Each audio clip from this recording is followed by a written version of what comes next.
I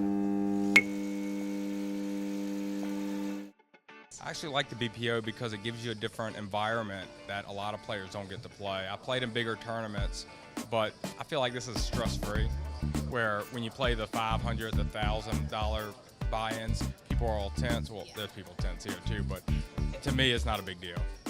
I like playing them because they're in beautiful casinos like this one, so it's a real treat to get to play a game that I really love in such a beautiful place as this. I just love all the people that I've met from it and all the skills that I've learned. Playing BPO every single day, you know, they have all these tournaments that you just can learn so many different ways to play, and everybody helps you. It's just such a great advantage. Like if you're really learning how to play poker or you really love poker, BPO is so great. I get to read people better and get to know people as well, and I've made a lot of friends.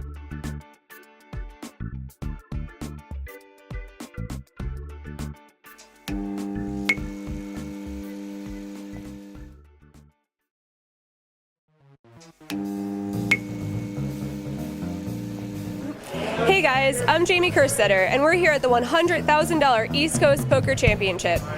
With just 10 players remaining out of our 702 player pool, they already have $1,300 locked up and are competing for the $24,000 first prize. With all this riding on the line, let's meet our final 10. My name is Ron LeCarry. I'm representing River Chasers, and it's in Easton, PA. My name is Bill Shook. I'm with from Easton, Pennsylvania, and I'm with River Chasers. Sure, I'm Darren Wright. I'm from Lancaster County, and I'm representing River Chasers. James Jett. I'm from St. Louis, Missouri, and I'm representing Deep Stack Poker League. My name is G, one letter. Okay. I'm from Egg Harbor Township. It's local, Atlantic County here, and we play for Contenders Poker. I'm Wayne Phillips. I'm from Warminster, Pennsylvania, and represent River Chasers. Joshua Mogul, Reading, PA, and River Chasers.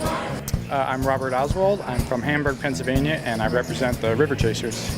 I'm John Beatty. I'm from Weymouth, Massachusetts, and I'm representing Eastern Poker Tour. My name is Manny Avila. I'm from the Boston area, and I play for Eastern Poker Tour.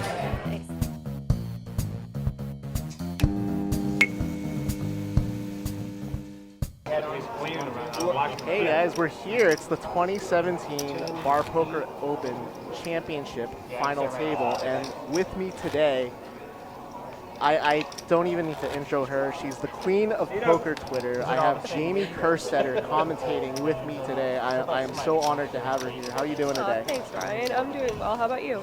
I'm doing okay. I mean, this is an exciting time of the year for me, and I got to play in this. I got to see some people that I see every year. And, it's been great. I'm very excited to see some of my friends at this final table. So. Oh, nice. You think my spinners made me play with them a lot?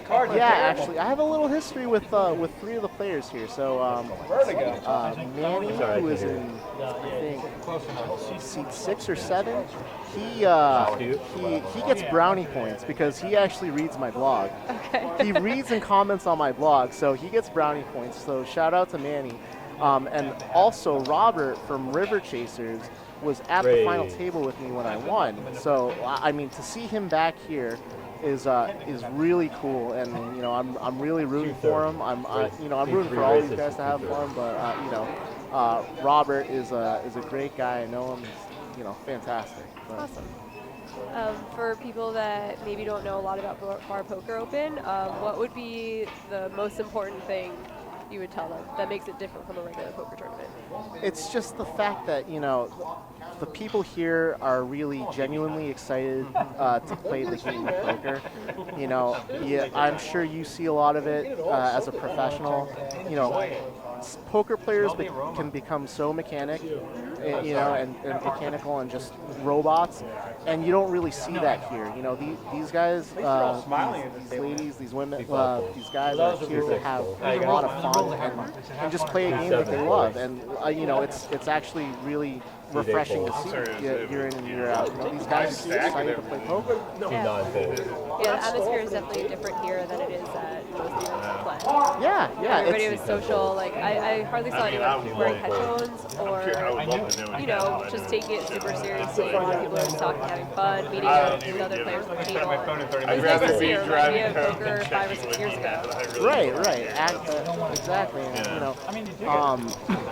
to kind of players' credit though, I actually, I've obviously played in this from the start, and this has been the 3rd year that I played, and I've actually noticed the play improve over the past 3 years. A lot of the tendencies that bar poker players had that I noticed the first year were kind of gone this year, and I was a little shocked, to be honest. So I mean, it is a casual crowd, but I really think that the players are getting better. A lot of these players are taking it serious. There's a lot of information out there nowadays. I was reading their bios. A lot of people had written about Negranu's books and about being fans of Doug Polk. So the fans of Doug Polk, maybe they're on upswing in the lab, and yeah, I mean, it's easy to improve in poker these days. It's a lot easier than when I first started, where you had to go on 2+2 and you had to do the research yourself and figure out who to listen to and who's good.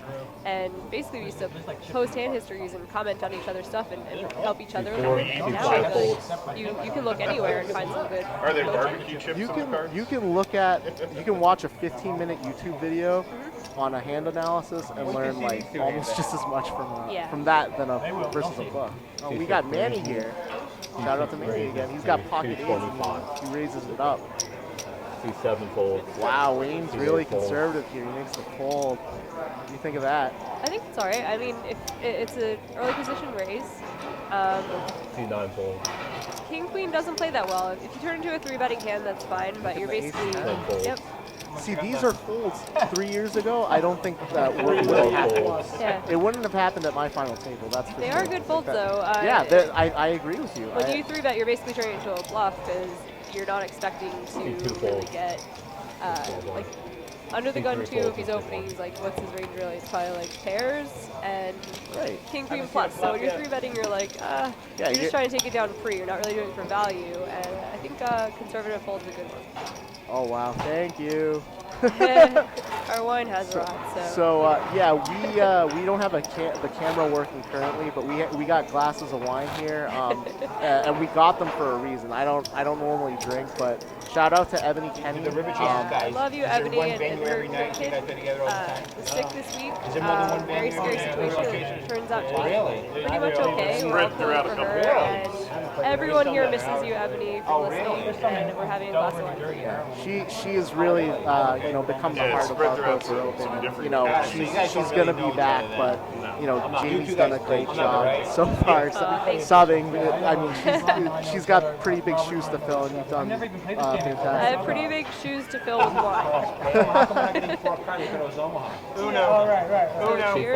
Cheers, yeah. So here's another example. So he's got King Queen, right? But he's gonna open. He's not gonna call it with the King Queen. So like, it just goes to show you like the players now like actually know the difference between have adjusted and understand the context of what they're doing. And I was honestly really impressed and surprised by the majority of the play that I saw. It was the field was a lot tougher this year. So to get to this final table, I don't think anyone here just kind of coasted. I think they all put in the work and they all deserve to be here.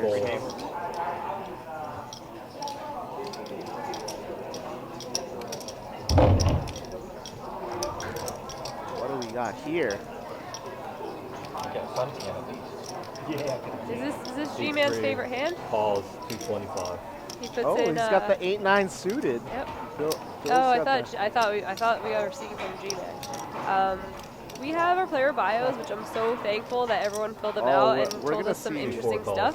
So we'll have some things to tell you about these players as the day goes on. We're gonna see a 3-way flop. This is gonna be fun. Oh man. I have a feeling someone's gonna get hurt here. Wow. It's a pretty hurtful flop. Wow. Oh no. So there's something in it for everyone right now. Ron doesn't know that his flush draw is no good, so he could definitely get into some trouble here.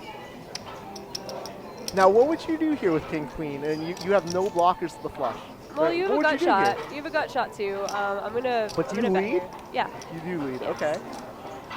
You don't want to give people. Manny agrees with you. Yeah, three-way pot. You don't want to give the other two opponents their equity in the pot. So right now they both have decent equity by having these flush draws. Bill has great equity having a pair of the flush draw. So you want to charge them to see the turn card. Absolutely. What do you do if you're Bill though? I mean, this is a great bluffing spot too. What do you think? This is an interesting spot because you have a couple of very short stacks here. Right. So ICM, for people who are getting into poker, called independent chip model, it values your stack at a certain amount. And basically it just leans you towards playing kind of tight at a final table when there are short stacks involved. Because you want to give those guys a chance to bust before you put your chips at risk, because your chips are worth money. Yeah. So if he makes an aggressive play right now and somehow gets it all in versus Manny and loses, it's costing him so much real money for not letting those short stacks bust first. So Jamie's the genius here, right? Yeah, right. I have to kind of put it in my wording because I need to simplify things for myself. But basically, what you're saying is, you know, the chips you lose are worth a lot more than the chips you gain. Right. Yep. So like by him trying to bluff here and take it down, you know, if it doesn't work out, you know, he's now, you know, and he's short stack. It's almost like he's giving free money to the bystanders who just hang out and watch. Someone who's sitting there with 5 big blinds, if they see 2 big chip stacks clash, they're munching just popcorn. by hanging there. He's like, they're yes, they're like, drinks, please. Like, come on, like, let's go, get it in. Wow. This is a tough spot. Yeah, he whiffs the turn. I mean, this is like, honestly, this is a big moment right now for Bill here, and Manny too. I mean, let's see what we get on the river. You know what I'd like to see? Well, Bill's got a tough decision right now. I'm a little bit of a sicko, but like an offsuit 8 would be so gross. And it would just go check in that situation. Actually, yeah, because the 10 would make it straight. You're right. See, she's the genius. I didn't even think of that, right? I'm looking at the board. It's a 4-liner. But both of these guys have an interest in keeping this pot sort of small. Oh yeah, they do not want to get in stacks with each other, unless you know Bill makes his hand. C3 check. This is check all day. Yep. Yeah. C6. And Manny is very, very happy right now to take this down with top pair. And Manny's drawing first blood at this final table. A couple of short stacks had a glimmer of hope there that maybe one of these big stacks would bust and let them pay jump. This is so cool for me to watch because, like, you know, now I scoop a pot like that. Like, you know, you can be a little like cool hand Luke, like just like, all right, whatever, let's next hand. Like I made the right plays. But like when I was at this final table the first year, like my heart was like crazy. The first, and look, going through these bios, half the table, this is already their biggest cash. $1,400 is already their biggest cash. So congratulations to those guys. And like, it's an amazing feeling to be getting your biggest cash and then have all the upside to play for. Try to get 24K. Oh yeah, this is. I mean, this event is just becoming bigger and bigger every year. I mean, this is the biggest field yet. The biggest field yet, and they went over the guarantee. Yeah, that's amazing. Which is crazy. I mean, like, you know, the first year, I was telling you earlier, when I won it, there was like one guy clapping.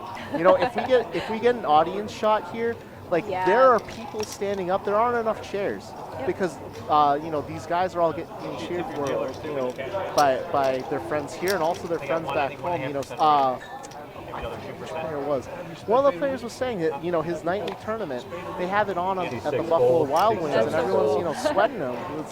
It's amazing. You know? Yeah, it's nice. I'm happy that you guys who are watching at home have a chance to watch your friends and people in your league play.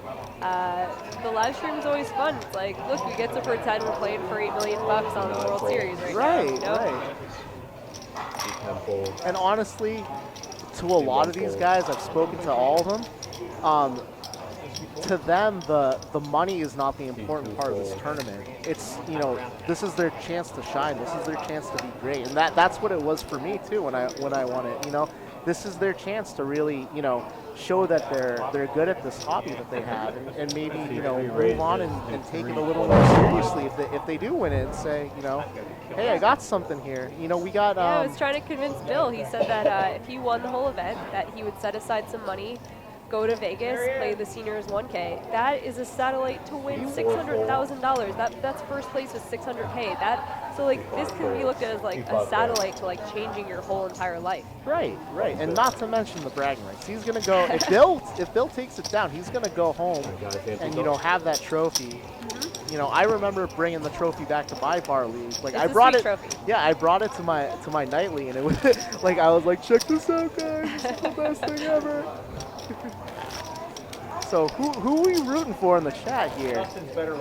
I mean, I see some rooting for Manny, for John Beatty, who is in seat 9, I believe. Yeah, seat 9. James. Who's James? What seat is James in? I am so bad with names. It's like really bad. Does he go by Jay? Yeah, it must be Jay. So he's in C10. Those guys are super cozy right now. So we started out 10-handed, give everyone a chance to be on the stream, have their family and friends watching at home. And as they bust a couple players, they're going to get nice and comfortable and have a little bit of room. Rooting for Crouton. Rooting for Crouton. That's my puppy. Oh. I'm always rooting for Crouton as well. Thank you for the Crouton shout out. I'm sure I'd eventually talk about him anyway. Oh no! Classic matchup. We are going to see some fireworks here. And James is just too short to even consider folding this. Now is this just all she wrote? He goes, all right, here we go. This is just, there's no way to avoid, he is the all in short, there's no shot you would ever do anything. I mean, this is, it's tough because, you have the cards, you just got to get it in. And you see there's 2 kings actually already out of the deck. Yep. So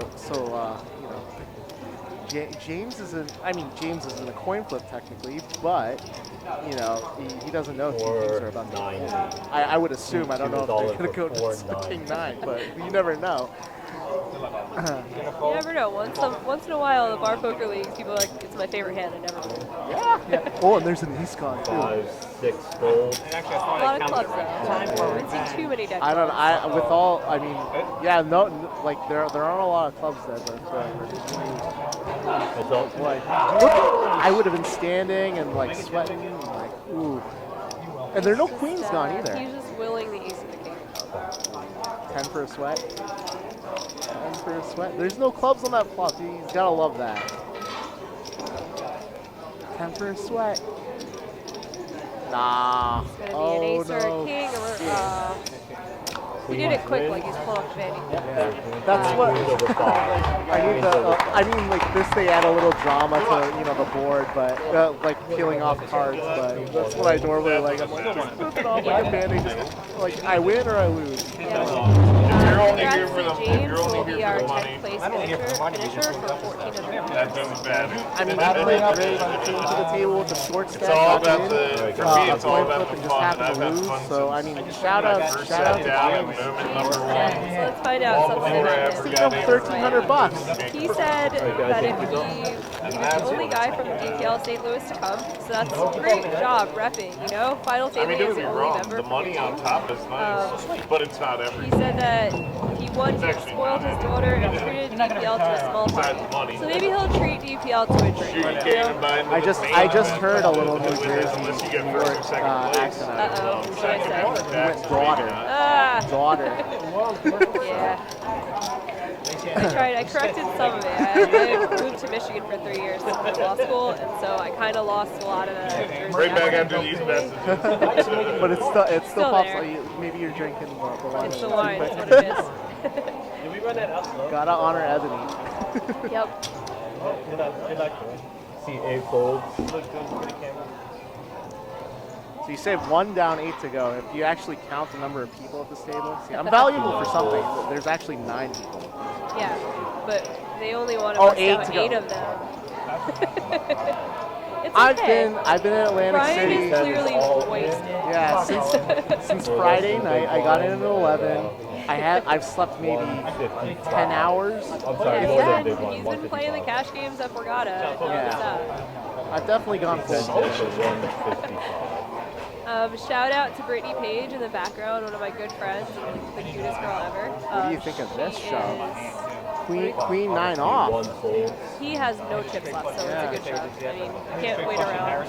But you'd like to have an ace or a king when you're this short and you're shoving, but Queen 9's going to play fine against a lot of the hands that are going to call you.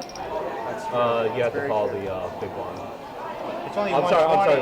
Yeah, You have to call 155. 155. Yeah. You can kind of hear, I like that they added the mic here. You can kind of hear the chatter. Like, you hear Manny go, it's only this much. Like, it's kind of like you're not really supposed to say that, but like, you know, I mean, this is a bar poke. It's so cheap, guy. Come on, get it in there. Say local. Yeah, math is hard. I'm sorry. C5 fold. C6 calls. Wayne's got pocket 10s. 155. How's the table?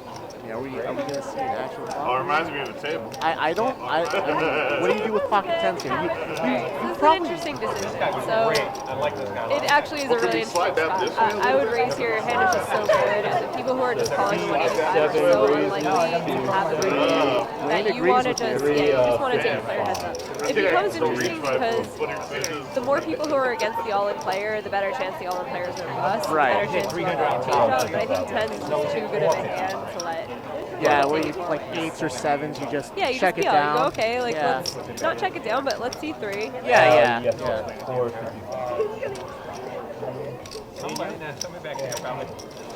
He does So make a very Wayne small agrees 3 with bet you. though, Okay. very small 3 bet. I think that his opponents still have a chance to call here. No, they snapped. They snap folded. I think I like where Wayne's heads at. I just probably would have made it somewhere closer to like 600. That's a great play, and you explained it well. That's a fantastic play. Ooh, and he would have flopped 2 pair. So good job, Wayne. Wayne's got a good shot to win a pot that would have gone somewhere else. He does. Nice hand. Look, he's C3 is not feeling good. Not pleased about it, but Who you is know. that? Yeah, Bill. You know what, Bill? If you watch this back, or you know, there are fans of Bill out there, that's the right move. Maybe a questionable call pre-flop. Don't get involved in the first place. No, ace-5. Ace-5 suit's fine. He was only like 2 big ones, so he's I'm good sorry, I to can't flat really it hear you. first. Okay. Yeah, I think it's totally fine. You're way ahead of Pretty the good. 2 big How's it one going? shove Yeah. All right, guys. Thank you so much. Good luck, It's fine to let everybody. it go as well. Like that 3 bet size was so small that I would assume that 15 he ante, had 60, such a better hand than he had. It's actually The sizing is pretty. You have a great point there because you know he was like a lot of the bar poker players can be a little old school and say, oh, I gotta bet people out of the pot. Well, you can't bet a person off a good hand. Yeah. You know, that's just not how poker works. You know, you throw out the small bet, you see what happens, and you know, hopefully they fold and you up your percentage. You'd rather get in.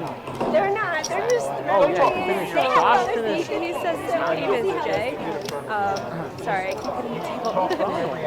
So he finishes 9th for $1,981. So you guys should a few $100 today. Just so you know, waiting for one guy to bust. They're all big tippers. This is his biggest tournament cash. Do you want to know why? Why? It's his first tournament. No way. Yep, first tournament makes the final table. Well, that's a pretty good run there. Yeah. That's Amazing. a really good run. And the cutest answer to what would he do if he won this event, I'll give you one guess. You're never gonna guess. I said you. Buffet. Keep going to the buffet. Nice. I hope that, you know what, Jay, I hope you still go to that buffet. You deserve it. You played well. I don't know. I mean, the thing here, too, is, you know, that I know that we're aware that there are, you know, people playing for bigger stakes in other tournaments that are televised and on stream or whatever. These guys all got into this tournament. Like, you could have gotten into this tournament for $35. That's awesome, man. $35 and you can win 24 games. That's incredible. These guys all have $2,800 locked up already. Yeah. So this is already a profitable trip for like everyone at the table. Yeah, this is a great time for these guys, and you know, it gives them an opportunity to be on stream and you know play for a lot of money. Some of these leagues don't even play for a cash prize at the end of the night. They're dailies. It's not even a cash prize. It's just a chance to Social get. thing, drink, have fun, and hope to settle it into something like this. Yeah. Ron's all in here with the ace jack. I mean, I think that's pretty smart. Yep, he'd be happy to just pick up the blinds, stay afloat, and keep climbing this ladder as people are busting. You always want them to fold. Yeah, pretty Always. much. Like, especially at this point, like, you know, I know people get upset, they get aces and everyone folds, you know, but like, you know what I mean? Like, if you have still aces, being in the tournament with yeah. 0% chance of busting is a good thing. Exactly, and the chance to pile chips, you know? It's really something. I mean, these guys, I think the biggest stack at this table still is under 50 bigs. So, I mean, like, if you just pick up the blinds, it's massive. Oh, there! Oh my god! Yes. It's like asking you, shall we see? This is cool. Like, you can even hear, they're at the final table. They're playing for 24 grand. They're talking. They're having a great time. I mean, what final table do you see that's like that? Like, you know, if I make the final table, if I'm even playing cash, I'm like, you know, if I'm in a hand, I'm just staring straight down at the belt because, like, I don't want, like, anyone to, like, pick up on anything.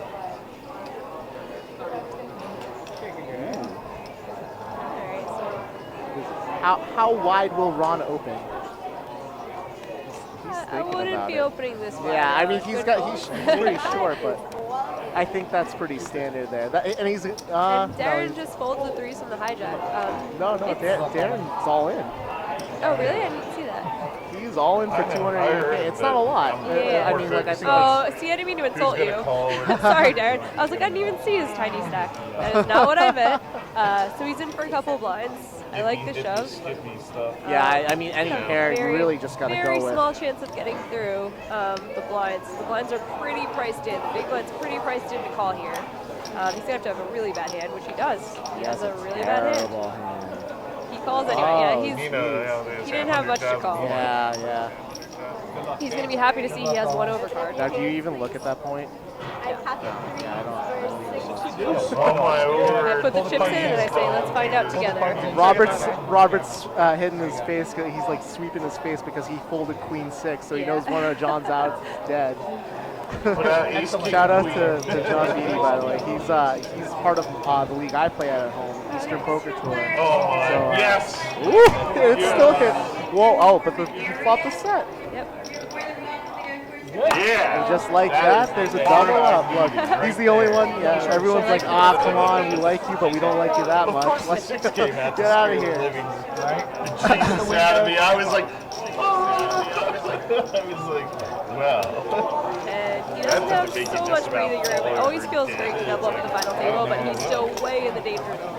He got a lot of short stacks though. You know, he is, but, you know, that it can breathe new life into you, too. Like, you know, if you come into a final table and, you somehow limp into the final table with 6 big blinds and you double up, you know, all of a sudden you can feel like you're back in the game. It means the world, because look at what just happened. He shoved a hand where he had no fold equity. Big blind is basically priced in to put in another blind and call. So no matter what, you're going to have to win the hand. So right now he has a stack where that's not the case anymore. Right. If he shoves, he can actually steal the blinds if they don't make up with something. Yeah, he'll get a fold from 2-6 offsuit. Yep. Which, you know, that hand's going to win 30% of the time in that spot. So you're like, oh, good, I'm getting called by 6-2. So then you're like, wait a second. I have a 30% chance of not being in this seat in 2 minutes.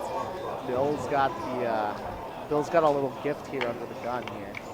He's got a pocket queens. And a pretty interesting decision. He does have enough chips to make it open rather than a jam, but a jam would not be unreasonable here, considering that there are short stacks that he's trying to make. That's probably not him swinging. I can hear everything, yes. I just don't know what's happening, but it's fine. It's probably what's going through his mind right now. He's like, raise. And he does put in a raise. He's trying to get some value out of these queens, not just trying to get through. And I think that's smart. I mean, you know, if he can get called and take down a hand post-flop. I mean, the hand plays very well out of position post-flop. Obviously, it's the third best starting hand. So, you know. And look, if you're trying to win the tournament, you're not just trying to sit here and stay in the tournament. Like, you need to win some pots. You don't just need to pick up lines. So I like his decision. Now the king-jack off here. What do you do? I would fold an under the gun raise in this spot when, like, look, it keeps coming back into play that there's a couple really short stacks. If there's a couple really short stacks and you're raising under the gun, despite that, you have to have a really good hand. You're not just going to be messing around. Yeah, and I mean that's something I've picked up on recently. Is like you kind of have to respect the different aspects of position. You know, if someone's opening under the gun, they're less polarized. You know, that they're not gonna open like a 6-7 off under the gun. You know, it's usually something pretty good. So like, I think Sandy made a great goal. You obviously do too. Yep, and big blind fold is also G-man over there, so that's a tight fold. So, some solid. Too much I disagree with. Sour apple. Okay, so Darren's our short stack with 6 big blinds. We got a few middling stacks that still have full equity, but are once the blinds go up once, they're in the super dude. Basically 12 big blinds. Still looking at the new room a little bit and trying to get it all. Honestly, let's be real here. They're all kind of in the They all need to kind of tread lightly. Because Manny doubles up. You know, even Darren. I mean, he loses 6 big blinds. He's got 30. I mean, like it could just go completely south from there. So we have a few players who are able to play a couple hands. They can see 3 and play post flop, and then we have a few players who do not have that option anymore. Right. And look, they've played a day and a half to get to this point, so all those like hard decisions post flop that they've had to make to get to this point, those are done. It's under their belt already. They've made a bunch of money, and now it's like, you know, you're hoping you get dealt a couple good cards and you can get them in pre-flop. Yeah. Someone said good luck RCL. Oh, RC. Is that me, Ryan Chua? It could be. I don't think that's me. Hey, you made my pocket threes hold, so that's good enough. Yeah, I don't know. If it's somebody we're already. Maybe you're on Macari? Maybe. I don't know. Okay. Well, a lot of crouton chat. They really like your dog. I do too. He's great. This is a crouton stream. Dude, I did just give him the service tag so he could come here. Cool. Alright. Look at John. So John from the button. Makes it 330. Yeah, I think that's a pretty standard open. It's a little on the large side, but I don't hate it. He's just trying to steal some blinds right now. He could have just shoved. The shove would have been totally reasonable as well. Yeah. Got 12 or 13 big blinds. Bill's got a tough decision here, though. That actually is a really tough spot. And John has opened the door for Bill to be able to jam and take down this pot. I'm not sure if John's plan is to call this off or what, but he does end up getting through it, and that's a really tight fold in the big one. 11, 12, over there. So you think if you're sitting there with king queen off and against the button open that is that large, you chip it? Oh, I would jam. Yeah, but it's not crazy either way.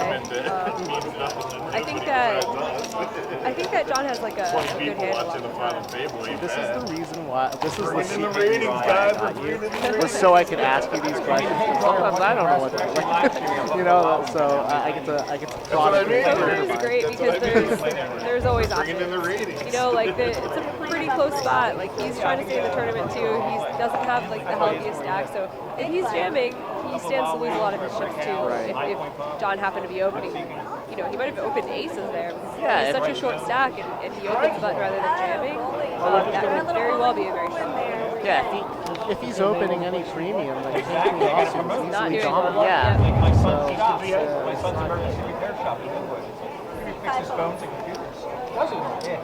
So do you think, so now you say that he would have shoved with the king queen, right? Do you think the fold is bad? I don't think it's bad. Yeah, I don't That's what I mean about poker. Like, there's options. There's no black and white way to play. You know, there's a few spots that are kind of black and white. You know, like I'm not going to really be picking on people's play. But that was one where it's like really close. There's a lot of considerations, and they may have played together all day today and yesterday. And he might think that like John's a super, super tight player. You know, that has to be factored into your decision making as well. Speaking of king queen, everyone has king queen. Yeah, we got Robert here with king queen off too. Manny raises the king 5 suited. Oh, Manny came to play. Manny's like, get out of here, short stack. He's like, I'm dominating right now, and I like his style. I mean, it's a very, very loose open, but if you think your opponents are going to be sitting around trying to pay jump, then you got to be taking spots like that. Right, and he's got the stack to do it at this table. I mean, he's the big stack, so I mean, I Robert, did he fold?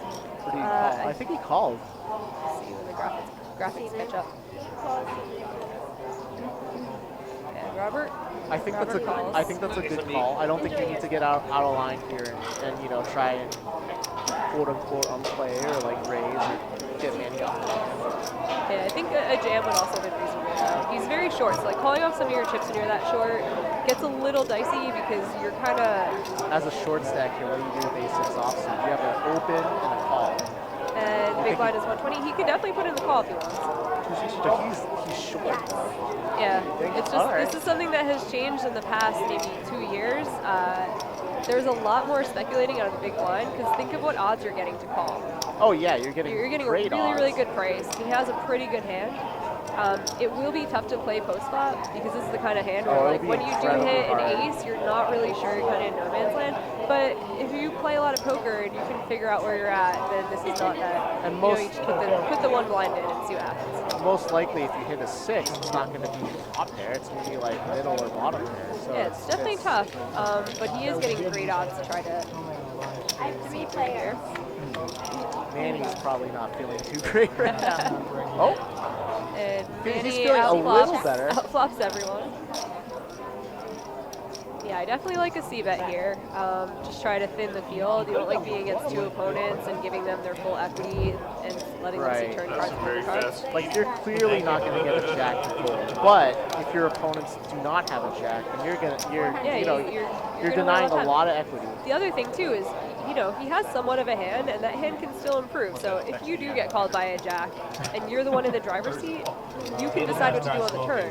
Right. So if Ron checks to you on the turn, you can check back, and you can, you know, he's basically c-betting for a chance to see 2 free cards. Right. Cheap cards. Exactly. He gets the cheap showdown, you know. And he just gets to take it down here, so I like that aggression. Aggression pays. You see it right? He's pulling away from the pack here with these spots. Yeah, I mean, this is a very, I mean, he just won, Careful what you say. like what, 7 bigs, 8 bigs? Yep. Like just by seeing a flop, betting, and And then you better. And that's huge because, you know, a couple people are sitting here with 7 and 8 big blind stacks. Oh, we gotta have cocktails. It doesn't look like they got beers though. They got water. That is something I was very surprised about when I was asked to commentate this. I'm like, oh, Bar Poker League. All right, let's go. Everyone's gonna be sauced. It's gonna be like, and you know what? People have taken it really seriously. It's been fun, but there hasn't really been any like drunkenness. There's just been like a lot of people playing pretty good poker. You know, you weren't, so you missed out last night. The party was last night, and people were going nuts. Oh, really? Like, they were dancing on tables, like popping bottles. So I mean, that's probably why they're getting the waters now. Yes. But like they were going in. Like I don't go to clubs anymore, but even I was dancing. Like, you know, I'm a better poker player than I am a dancer. If you guys wanted to see that, but let's see here. NM Grinder is asking what was the buy-in for this tourney. So this tournament is, you know, these people had to qualify to get here. So they played, you know, a bar in their nightly bar league, and then if they won, they got a chance to qualify online. So these players at this table, like you could have gone to this final table with $35. Yeah, it's amazing. Yeah. What a sick return on your investment. You turn $35 to $24,000. There's really a lot of ways to get in this tournament now. So if you go to barpokeropen.com and do a little research, it's all there. If you are in a region that doesn't have a bar league or has a bar league but doesn't participate in this, you really got to yell at them and say, hey, where's our 100K guarantee? Seriously. You know, Vegas has a 200K guarantee, you know? That's awesome. Do you know when that tournament is? That is usually in June or July. Oh, okay, so they like kind of piggyback it off WSOP? Yeah. That's great. Oh, we got Darren here with the ace-queen suit. Bill opens on the button, 6-7 offsuit. What do you think about that? It's a little bit loose, especially on a short stack. I'm not really a fan of it. No, I mean, you should have some percentage of your buttons that you fold. It depends what he thinks of the blinds. If you think the blinds are just like extremely tight players, then like having a really wide button opening range is totally fine. And we won't really get to know if they're tight players or not because Darren just wakes up with it. Right. And he ends up He got the calling. That's a sweat though. Yeah, Darren is That's a so wicked short sweat. that Bill's raise on the button has priced him in to call no matter what. And he's lucky to be as live as he is, 31% live. Ace me on the flop. Wow, this is what is that? And he does hit a 6. He hits the 6. We got some Spade. we There got it back is. spade. Yes. We got there. Yes. Flush. Wow. Nut flush. Wow. Yeah. That is incredible. Oh man. Darren has been fist pumping through his final table. He's coming I'm a short. little He's double squirrely at points so far. That is. I'm never I'm folding sure you that see right it. there. I see it too, but like, yeah, I mean, for, why like would if I? you put it in the context of this moment, that's a huge moment for It's worth a Darren. lot of money. Not such a huge moment for Bill, but a huge moment for Darren. That's, I mean, Just because I said wow. that doesn't mean that that's how it's happening. Oh, I thought you So I meant mean, 'cause I said good Darren, to- what did he start with? He started with like 5 or 6 Now I have a big big stack. I might fold that. Yeah, he had 535K Yeah, to start the final table. Well, So probably had a couple million sometimes now. things work out Wow. in a little bit better favor than what you expect. You said you get that first double up at the final table. You start feeling yourself. The cards come your way. You hit a runner flush, and all of a sudden He's got you're to up on the be so leaderboard. excited. His biggest tournament cash before this final table is $800. He's at $2,800 Well, yeah, I already, mean, I was and he's like- gotten 2 double ups, so he's really in the hunt for a huge score. Well, Oh, now I mean, Robert's got the queen. I got it in with the This best is hand, and I you hope would that think it's going to come with out this there final perfectly table, with you're watching like a best highlight, hand. like the The highlight reel. like a highlight reel, like of just hands that are Yep. getting picked. We're seeing queens and aces. Like this is great. No, but I mean, well, Someone asked if suited you like it the stack of goes up a little bit. Suited it goes a little bit higher. There's Robert's a great guy. I was telling the story earlier, but he was at the finals table with me the year I won it. He was actually the only player to come back after I won and congratulate me. Oh, that's really nice. He seems like a really nice guy. Yeah, and I got to interview him. super nice. And then the second year, I final tabled again. It was a huge moment for me. I was like, oh my god, I'm gonna take it down twice. I finished 7th, and I was devastated.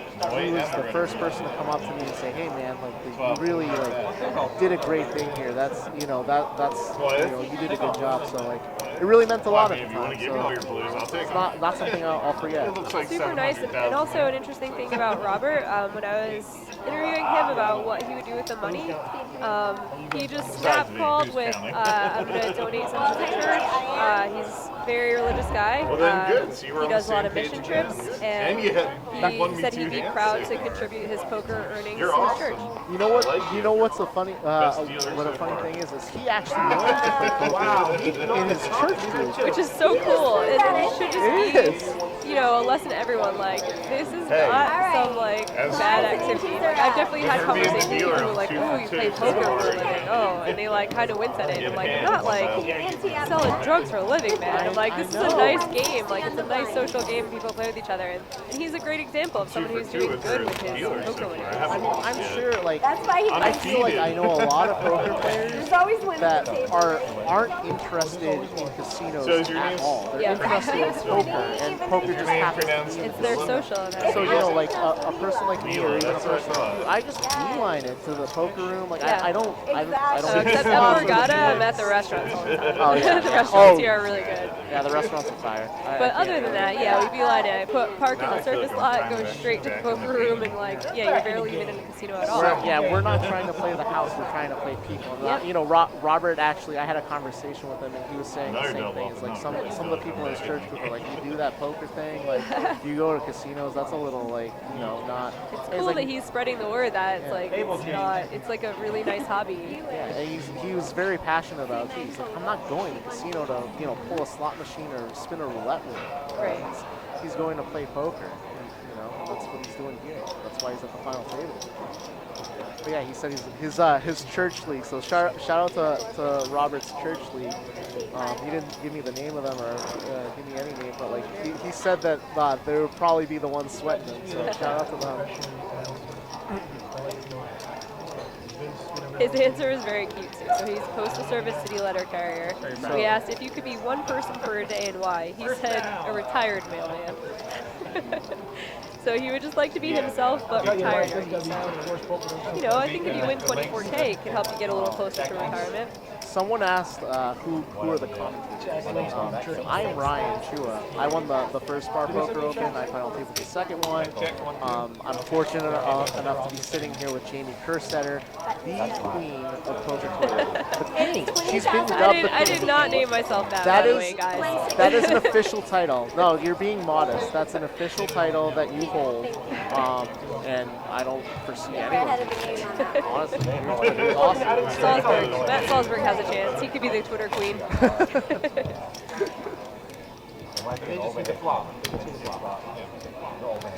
So you see our payouts. They've got $2,868 locked up already, and playing for the first prize of $24,190. Big blind, CD. Just in time for the holidays. That would be a really nice thing to win. We actually just missed it in the swap. You're good. Manny had it was blind versus blind. Manny opened and Wayne just folded. So it doesn't look like Wayne is trying to get into any battles with Manny right now, which is incredibly smart. Not a bad play. Manny has shown that he has a propensity to be a little aggressive. And he also has the second component to a winning player, which is follow through. So he just flopped second pair into two people and said, you know what, I want this pot, and he took it down. It's really because he reached. Is that what it is? That's how we learn. So it folds here to Wayne, who picks up ace-10 wow. in a small blind. Wow. Super unlucky to running into queens here. Cooler in progress. Oh, and that's a lot of chips. That is a lot of chips. He's not going to be able to fold this hand. That is a... Oh, snap shove. Yeah, he doesn't like it, but I don't think he can ever... Did he call? Did he snap? Yeah. He has to. This is just super unlucky. It is. It's a cooler. And you know what? Wayne is already having a really bad 2 days with Carson Wentz going down with an ACL injury. He goes down from head to toe, and he gets dealt a cooler as well. You know. Well, let's hold the Oh, yeah. All right. It's not looking Jack so for a great. sweat? No. Well, now that did, yeah. And Wayne's having, you know, about as much pain as Wentz is right now. Nothing you could do about it, Wayne. His hand plays itself. Robert's not even smiling. He's like, I've been here before, whatever. You know what I was telling him is he joined my club. He's the only other person besides me to final table this event twice. Oh, wow. You know, and I told him, I was like, you got to join the other club with me and win this thing. Yeah. You really do. Like, I'm really rooting for him. I actually, you know, when you bust out of tournaments, but like I busted 1A. I actually dumped my chips to him. Oh yeah. Yeah, he tank called me. He made a great call, and I was so happy. I really was. I was like, my chips. Like if I were to give my chips to anyone else, you know, like it would be whatever. But for them to go to him, I was really happy. Yeah, it's always a little less painful when you lose to a nice person. Yeah. Oh yeah. Stick a knife in them. Did you leave the table? All right, so Wayne, Bill, and Ron, all very short. 7 big ones, 6 big ones. That's you all know, it takes. if you're John and Darren, you're sitting there not too happy with your stack, but you have a really, really good chance of outlasting some people and making another 5K, 6K before you even have to like gamble with yours. So that's something important to think about when you're playing something with like a turbo structure. That you know, you might not be happy with your 10 big blind stack, but it could be worth a lot of money. When each big blind is worth just so much because there's so many shorts. You're getting asked about joining this Facebook group. The real grinders. Is this like a Illuminati poker group that I don't know about? I don't can mess I get with in? Facebook that much. I'm sure you can. I'm more of a Twitter person. That's where I spend my time. What's the initiation process?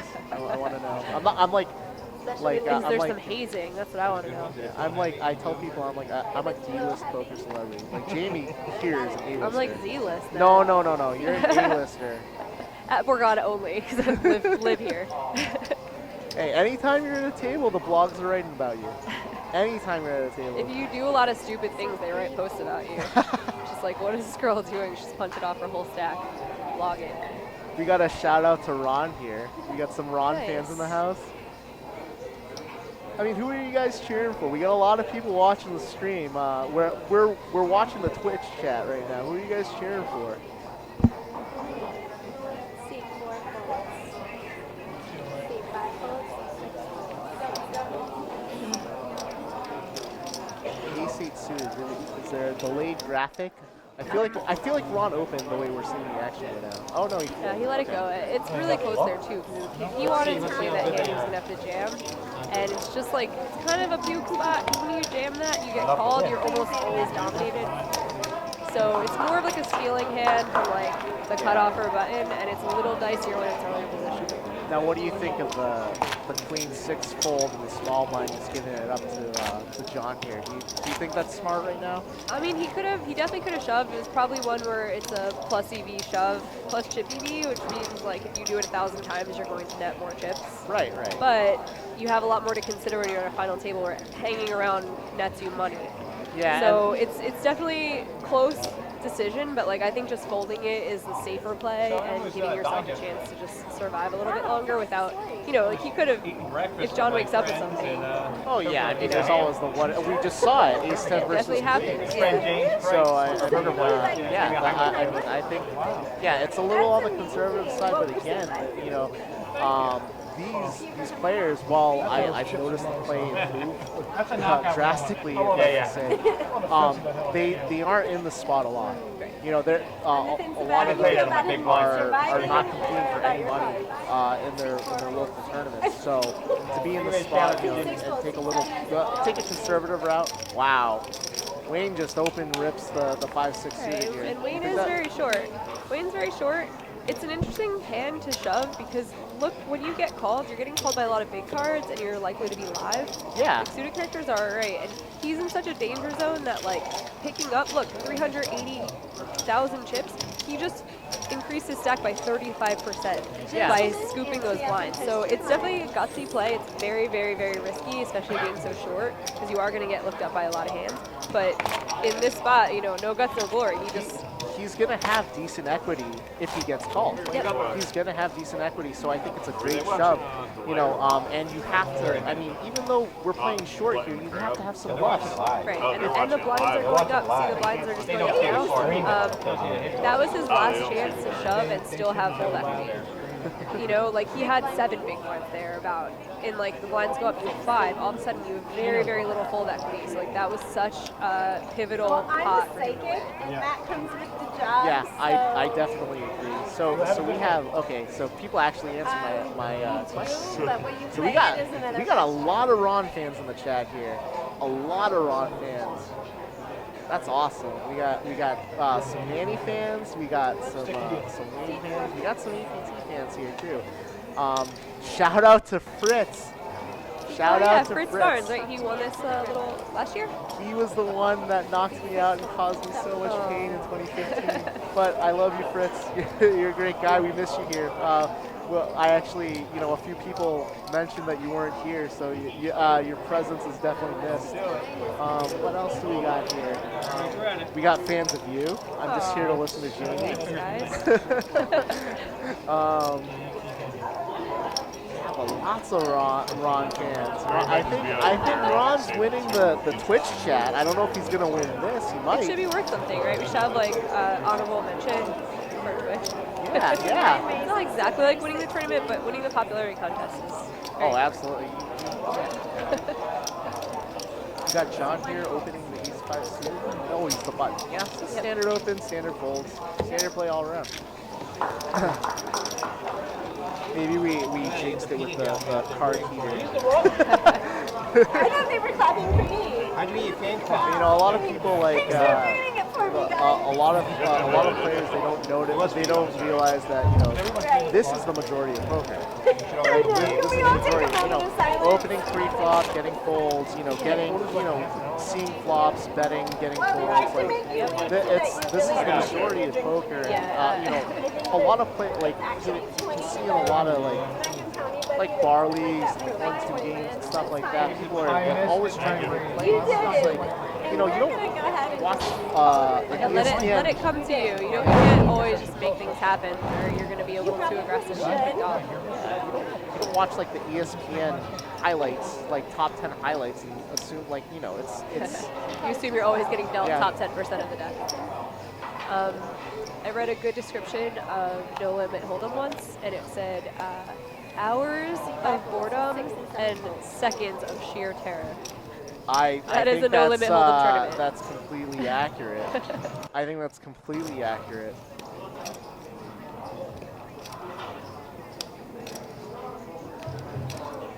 Robert here is contemplating. He does take the conservative route. Robert is a, you know, I played with him. He is a conservative player, and you know, not supposed to be results oriented, but. And actually, Queen 8 suited is not that good of a hand. No, it's definitely the right decision for him to just pitch it there. And yeah, and it's nice when it gets confirmed when he watches the stream over and he's like, oh wow, I'm glad I didn't open that hand. Looks like a pretty sizable raise.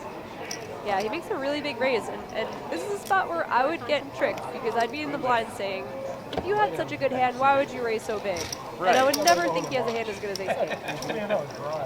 It can be a little bit of playing the survival league too. You know, we were talking about earlier, like, raise big to get out, you know, the trap, and you know, just pick up the blinds. And, you know, a lot of players have opinions on ace-king. You know, they just want to take it down. They know it's a premium hand, but they also know, like, if they miss the flop, a lot of people are definitely snake bait when it comes to ace king because you don't remember the times where it works out.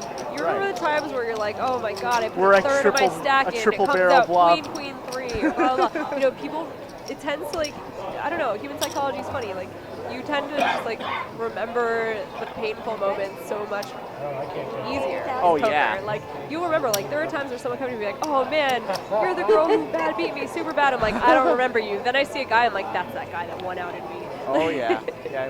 We all have our poker nemesis. Yep. But yeah, you really haven't lived until you triple barrel bluffed like an entire stack. Not that I've done that, but maybe I have a few times. It's not that hard to do. If you're putting in the 3-bet pre-flop, those are the times where I just dust my whole stack. So I'm like, I 3-bet. I'm like, the guy just flatted me. How good could his hand really be? And he's gonna miss the flop a good percent of the time. I'm like, all right, I gotta c-bet this flop. He calls it c-bet. I'm like, well, if I bet again, I could really rough aces here. And then I'm like, well, pot's too big, Mullen. I'll say this, I would like Robert to step it up a little bit. I mean, he did fold pocket deuces, but like, I think he could have min opened and fold. Like, you can have a plan where you're like, I'm gonna open this hand, if I get shoved on, I fold. Do you agree, or what do you think? Yeah, and you kind of have to, like, take the temperature of the table. Like, if you have a table who, they're basically all staying in line and they're only playing their good cards, then you will want to open some of your, like, bottom of the range type opens, where you're like deuces, it's like close, do you open or not? If you really think no one's messing around, no one's gonna 3-bet you or jam on you without premium hands, then you can start opening hands like that. If you're at a table where there's many, many short stacks or many aggressive players, then those hands just need to be folded because you're not gonna get through enough.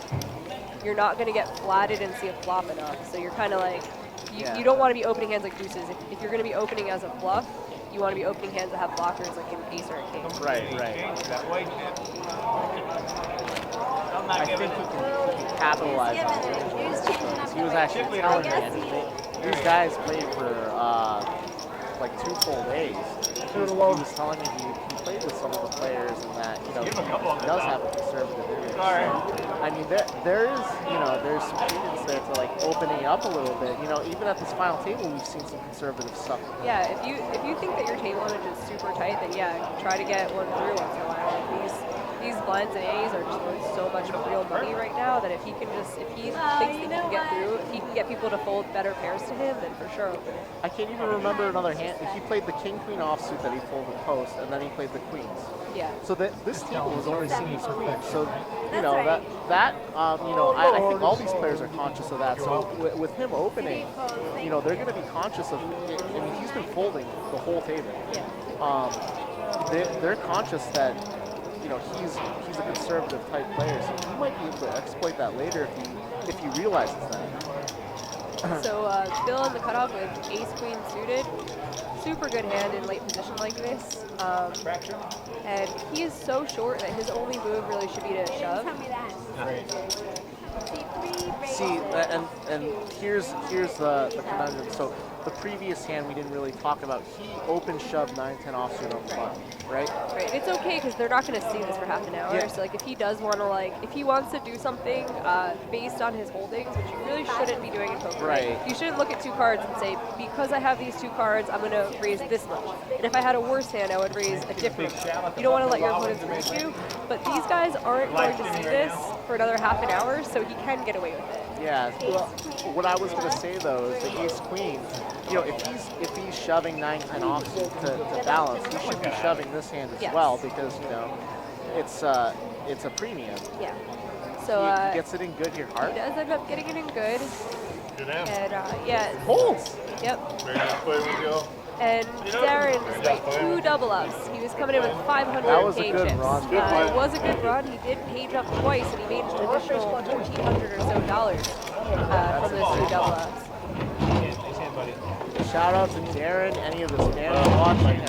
That was Now you great. can make all the noise you want. He definitely looked like he. Have a good night, thanks for playing. Good luck. And he gets a good night baby doll from the dealer, so that can't feel too bad on the way out, you know? Clearing out. Manny's gonna stretch out a little bit with his big chip stack. So interesting, kind of, the fact that if that hand had just been jammed instead, same result. Ace Jack can't fold. Well, you know, that was a 6 or 7 big blind stack, so Ace Jack wouldn't have folded anyway, so it doesn't really make too much of a difference. The hand plays itself. So you can see Darren went out for $2,868. We have 7 players left. Guaranteed $3,754. Playing all the way up to 24K. Every time this payout comes up, I get a little jealous because second place is actually more than I want. It says a lot for the Bar Poker League, though, that they're growing and doing well. Because like the poker economy for a little while wasn't doing great, and certain leagues and certain tournaments still thrive. Like Borgata's WPT has gotten bigger almost every year, and Bar Poker Open that's held at Borgata is getting bigger every year. They just broke their record. So, I mean, it's great. I'm glad that events like this are doing well. Yeah, and the people that are running it, shout out to Glenn and all the bar league owners out there. That they're really doing a great job. They want to do something great for the game of poker. They are finding every which way to increase the prize pool for these guys that, you know, where poker is just a hobby for them that they really enjoy, and, you know, keep it to a field of like friendly like non-pros, because you know you see people win like the big main events now. They're seasoned veteran pros from Europe. I mean, I was having this talk with Glenn the other day. It's rough. I mean, I just commentated the Fall Poker Open for Borgata, and I knew like 7 of the 9 players like very well. I'm like, as a professional poker player, I'm like, these people have been around for a decade already. Darren Elias, Kevin Stammen, some of the best players in the world are making the final table, and it's great. It's very interesting to commentate. I was like, wow, I'm like learning from watching these players. But at the same time, like the stories get lost. And yeah, like these guys have been playing poker for 10 years. It's like their stories are all similar. When you see a final table like this, like all these people are so different from different walks of life and enjoying poker for fun. Oh no! G-Man with a set of 8s. So Robert opened here, which was correct. He opened the pocket 9s. He gets called by the 8s, and I think, you know, there are different ways to run good. You know, obviously Robert's going to lose some chips here. He is going to lose some chips, but like the Jack actually might save him. Yeah. Like if G-Man here raises or does anything, I think I actually. I like how he's playing his hand. So Robert, with an interesting decision to bet his nines. Do you not bet kind it of on a that flop? decision, no, because it's like you're either way ahead or way behind, right? With a flop like this, like you're getting beaten by a set, you're getting beaten by a jack, you're getting beaten by overpairs, or you're crushing everything. You're just kind of you're really in the middle of your range. You know, like a hand like nines, tens. You know, and this is a snap one for Robert. I don't think he calls this the way he's been playing. Yeah. You know, if he's cognizant of the other players at the table and that he knows that they know his image, you know, he knows that they're not going to try and bluff him. Yeah. You know. And so Robert, having c-bet the flop and getting called, can comfortably fold now. It is harder to play. When you don't c-bet a hand like that, it becomes more difficult because I would not c-bet because I want my opponent to bluff me, right? I want to open the door for them to try a bluff on me, knowing that like my hand is for a long time. But it does put you in some sticky situations. If you have opponents like against a man here who might just keep betting, I'm going to end up folding the best hand a lot of the time. I don't see exactly. What's her favorite hand? Sherry Edinburgh. Sherry the Army. But if she wasn't, we've seen a set. We haven't seen like. Oh no, we've seen some sets in this final table. Set of threes, set of queens. Yeah, the all-ins have been doing well at making sets. Now, if you're G-man here, like you know, with the set there, you clearly know you have the best hand. Do you really shove the turn there? It's a close decision. If you think your opponent has a good hand, if you think your opponent has ace-jack, something like that, like you can just look at value. I think that was like slightly a fear-based shove. Just like the pot is worth a lot. It's not even that crazy to be a little bit scared of losing the pot. That pot has a lot of chips in it. Those chips are worth a lot of money, and his standing in the tournament right now is really good. So you don't want to let someone draw out on you. Right. Clearly, if he knows his opponent has an underpair to the board, he's not going to be worried about it. But considering the range of hands and like I guess possible draws and things his opponent can have. I can, and I will. I'll give you $1 if you take it out. No, let's not talk about Bitcoin. Then why are you bringing up Bitcoin? I want to know if Ryan is being no comment. Actually, it's been rumored that Ryan is Satoshi. And by it's been rumored, I mean I just started the rumor. I can see that. This is great. Even the dealer is like in a good mood and having fun. That's something I noticed too, that the whole vibe in the room is like happier. It makes me feel like I need to be playing some smaller buy-in fun tournaments to remember that like people aren't robots. I mean that's honestly why I'm a part of this still is because every time I come, I was saying to people earlier, like, you know, quite frankly, I probably have more fun here than I do like playing the main event. Even though that's a great like once in a lifetime thing that you know people it's on a lot of people's bucket lists. Like, I did it, you know, 3 times now. I've had a good time here. You know, like it's a fun environment. Everyone's happy to be here. Everyone's talking at the table. It's you know, it's just and you won't really have the WSOP like. No. I mean, the main event is great. It's an experience I think everyone who plays poker seriously should get to experience. Find some way, play satellites, do whatever, you know.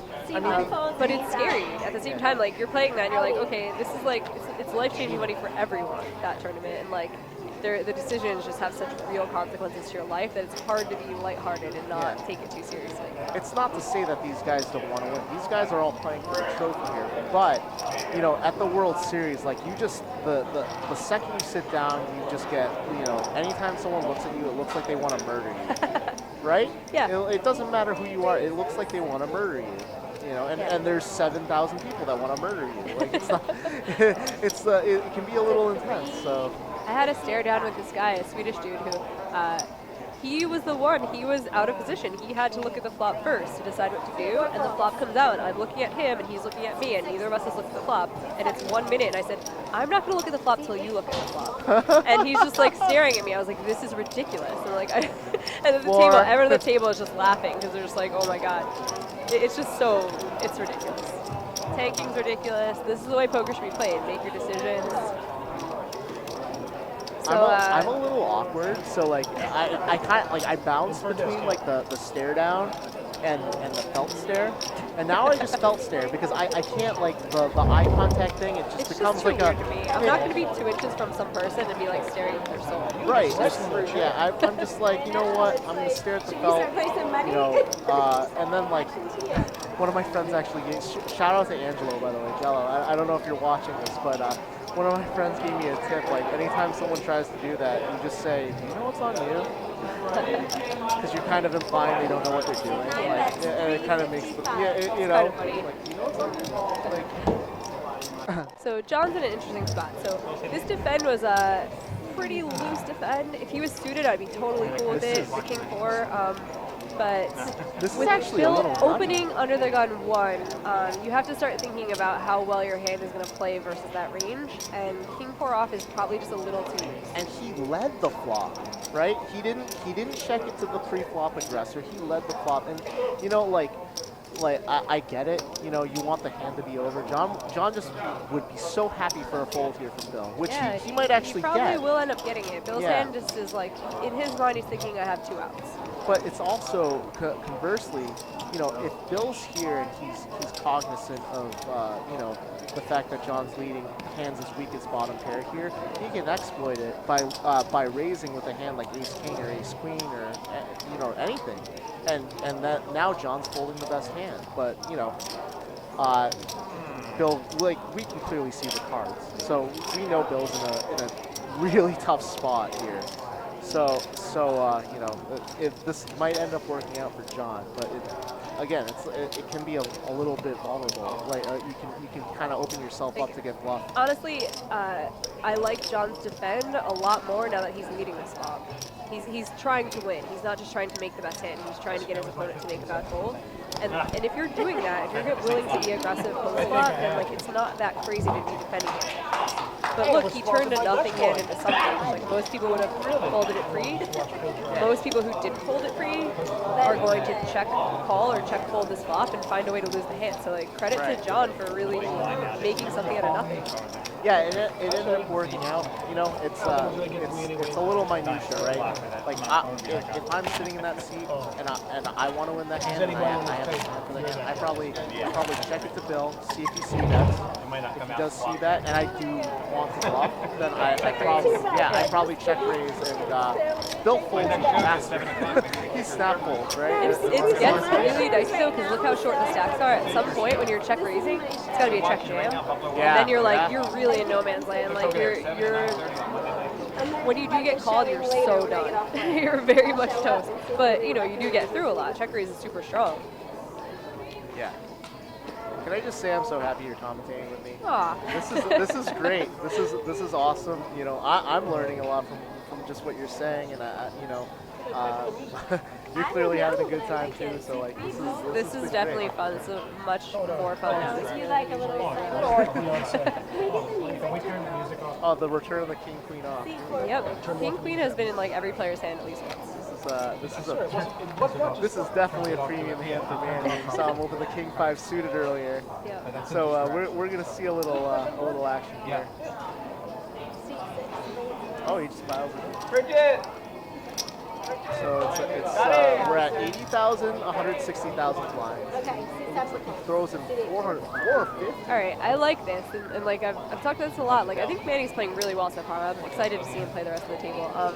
When you have a commanding stack at a final table where everyone else has to worry about laddering up, and you really don't right now, making a slightly bigger raise and just putting the pressure on them, not letting them defend their blinds, not letting them have easy ways to see the flop. So you think sizing up here is good? I think it's good. Because look, like when everyone else is sitting there with 10 big blinds, if you raise to 3 big blinds, you're now putting them in a spot where they need to decide to shove or fold. They can't really defend.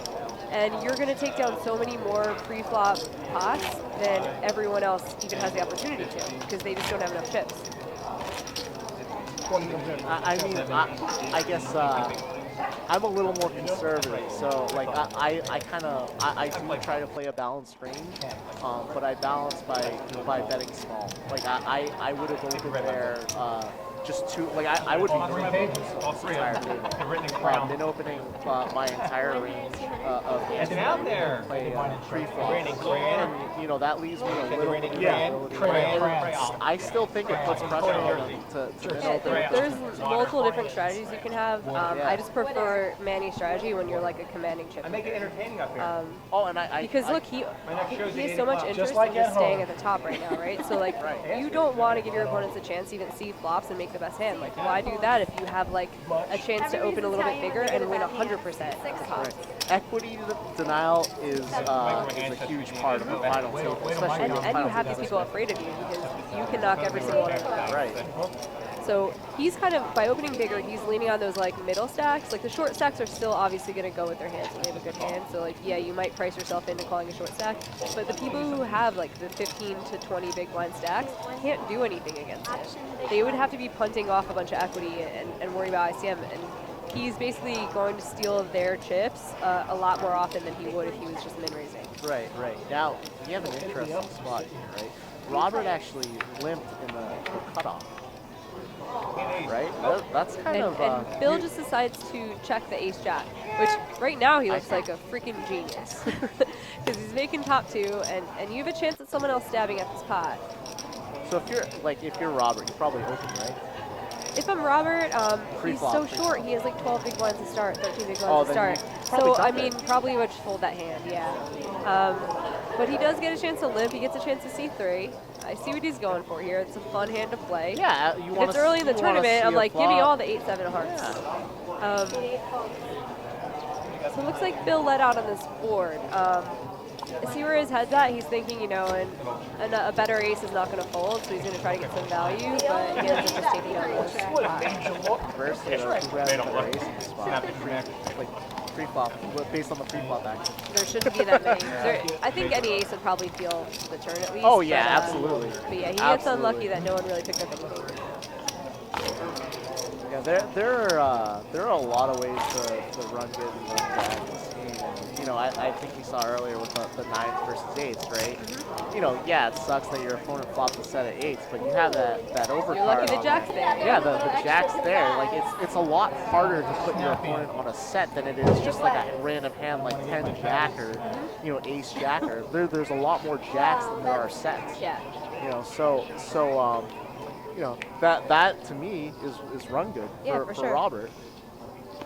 Yeah, losing less. People don't really consider that, but you know, that's the same thing as like winning a pot, is losing less of a pot. You still have those chips in your stack.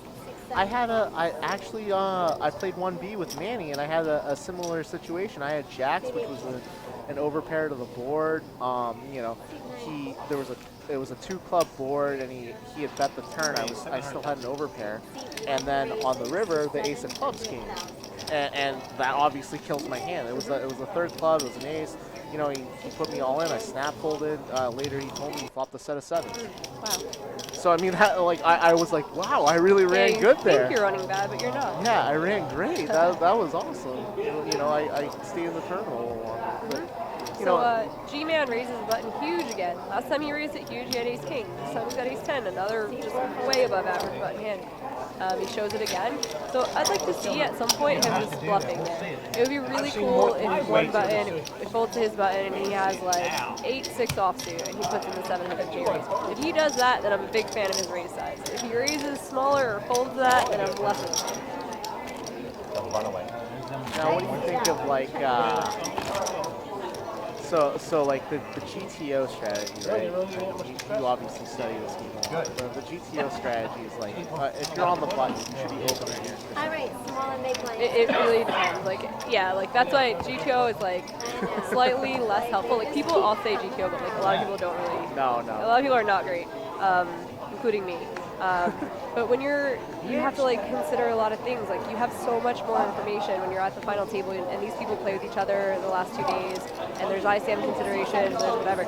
Like you're just thinking of so many other things. Like I don't think you're going to be doing like your little math calculations, like pile solving when you get home. For me, like with GTO, the kind of like I like GTO. I study GTO. I have friends that swear by it. But you know, lifetime, are you really going to see enough hands unless you're like a pro playing Online 60 hours players, a week. yeah. Yeah. Or if you're online, you're definitely seeing that. So that's where GTO becomes more important. But like a tournament like this, where they might only be in the spot like how many times in their life? Like like maybe 3 or 4 times if they're lucky. In this spot, if they're not professional poker players, does it really apply here? It'll always apply, but I understand what you're saying. Yeah. Like, there's not a lot of like reason to go study and make poker a boring job when you're a bar poker player who's like in the spot like once a year if you're very, very fortunate. Right. So like you may as well enjoy it and like go with your field play sometimes and like you don't have to be a nerd to enjoy this game and do well at it. Oh, right. Did Manny just scoop another pie? He's scooping so many like blinds and stuff. That's for all of America.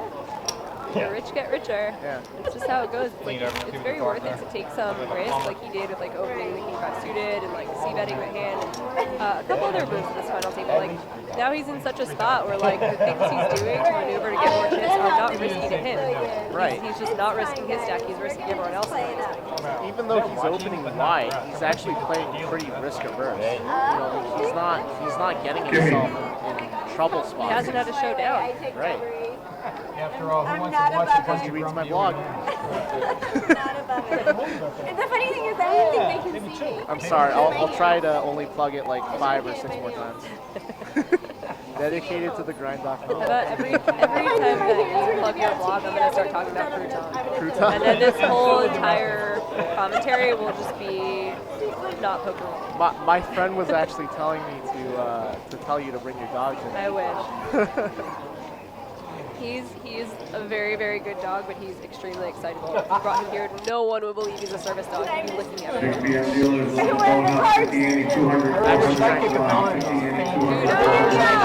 From the Humane Society of Atlantic City, which is 5 minutes from here. I love them. They're great. So if anyone is anyone looking to get their kids like a pet for the holidays, whatever, Humane Society basically. Manny is just ravaging right now. This is what we mean by risk averse, though. He's got a great opportunity because he's got a short stack to his left, and we don't see anyone really wanting to tango with him without a real hand, of course. We don't see people. He doesn't have a person that's opening the button wide or anything. He's in a great seat right now. And he can just apply pressure to the small stack to his left. If he folds to him, stack them all in. Yeah, Manny is in a spot where he is going to benefit from these very, very short stacks hanging around. Right. He actually doesn't want to bust these people because the longer they hang around, the more he can lean on the middle stacks and just take little bites out of their stacks the whole time. So oh, right. I'm sure the middle stacks have by far the hardest job. They have the most to at lose. the final table. Yeah. All right, so John under the gun picks up Got the queens. ladies. We're seeing some ladies tonight. Yes. No, that's not a good. Whoever gets on it. Whoever gets closest gets what? Wrong. Everybody's wrong. You guys have never guessed. Well, this is another spot. He's under the gun, so he's probably not going to make a lot of money on that. We'll see. 9 bets, 5, 6 bets. That was a little stringy. I think he announced it. Oh, he did announce it? Okay. Or else that would have been, extremely stringy. Or pensively looks at his cards. I'm kind of a stickler for rules. And, people sometimes take it personally, right? You've seen it. I'm like, string bet. I had that beat. It's like you're insulting their character or something. I'm like, no. It's just like, I always find it funny when somebody calls the clock and the person who's taking an eternity to decide is super offended by the clock. I'm like, dude, I've aged 2 years while you're making your decision. If someone called the clock and you're mad at that guy, come on. I'm playing this tournament too, and so is this person next to me, and so are the people at the other tables. It should never be a thing where someone gets super offended, unless it's really fast or unless there's some motive behind it, Right. I mean, if it's there's customary to if you haven't taken a lot of long decisions, if it's a giant pot, okay, sure, give the guy some time. But if it's pre-flop, they're taking 30 seconds every hand. You're like, really? It's really annoying.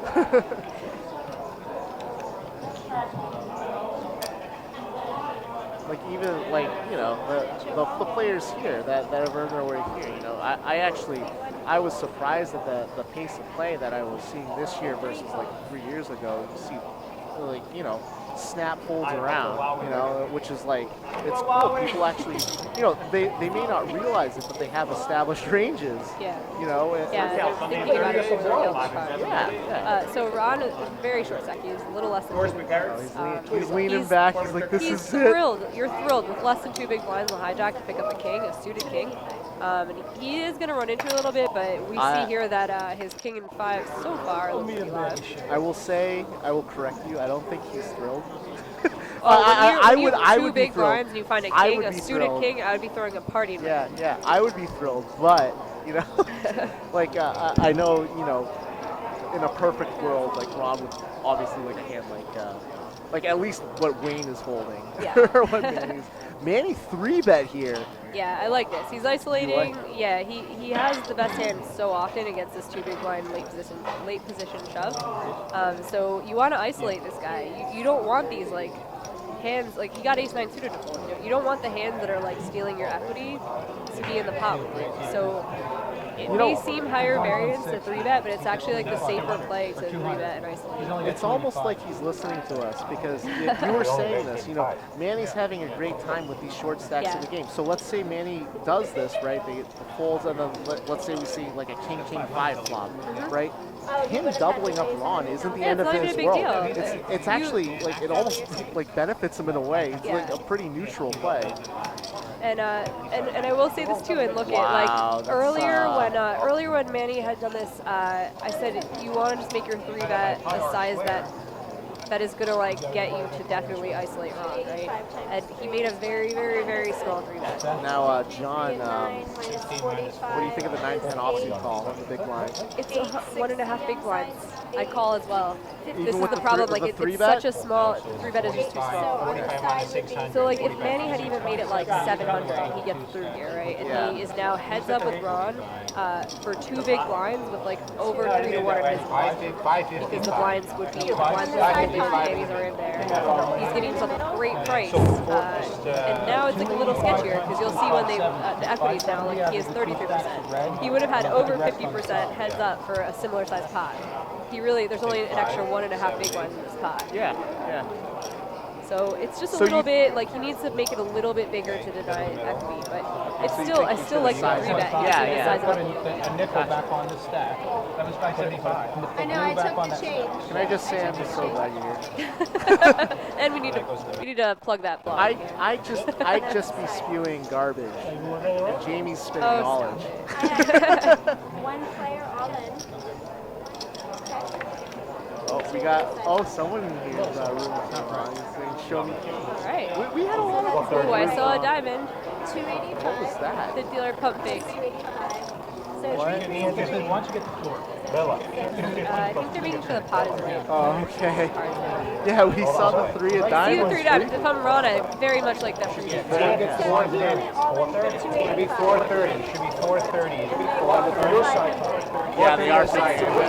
It's a good thing they have the side. Like, I think, obviously there's bigger events and no one's talking about the table talk is kind of like, but like this, I think the table talk's actually pretty important. I want to hear what people are saying. Yeah. It's not because we're both river chasers. The other card's not so good. Now, what do you do here if you're John with top? It's a little bit of a weird spot because, like, he can definitely lead and just end the hand. I would just be scared because Manny 3-bet so small that I'd be like, okay, does Manny have aces or kings here? And this is a little bit, like, John's putting out a little bit of a, like, see where I'm at kind of bet. Well, we've seen him do this before, right? Yeah. Dude, if Manny's a gangster and he raises here, I'm going to fall in love with this guy because that's just, like, this would be a really gangster play because, look, like, there's not a big side pot, right? There's only a couple big ones in the side pot, maybe 3. Ron is making the side pot John is making the side pot himself by leading out here, but, like, a lead out looks weak. So if Manny can, like, sniff that out and put in a raise, he's basically scooping the whole side pot and playing for the main pot versus the all-in. So we agree here, Manny's not calling. Or we don't think he should. I don't think he's going to call. I think he'd probably raise or fold. But I would like super love a raise, and I don't think most people will be willing to put in a raise.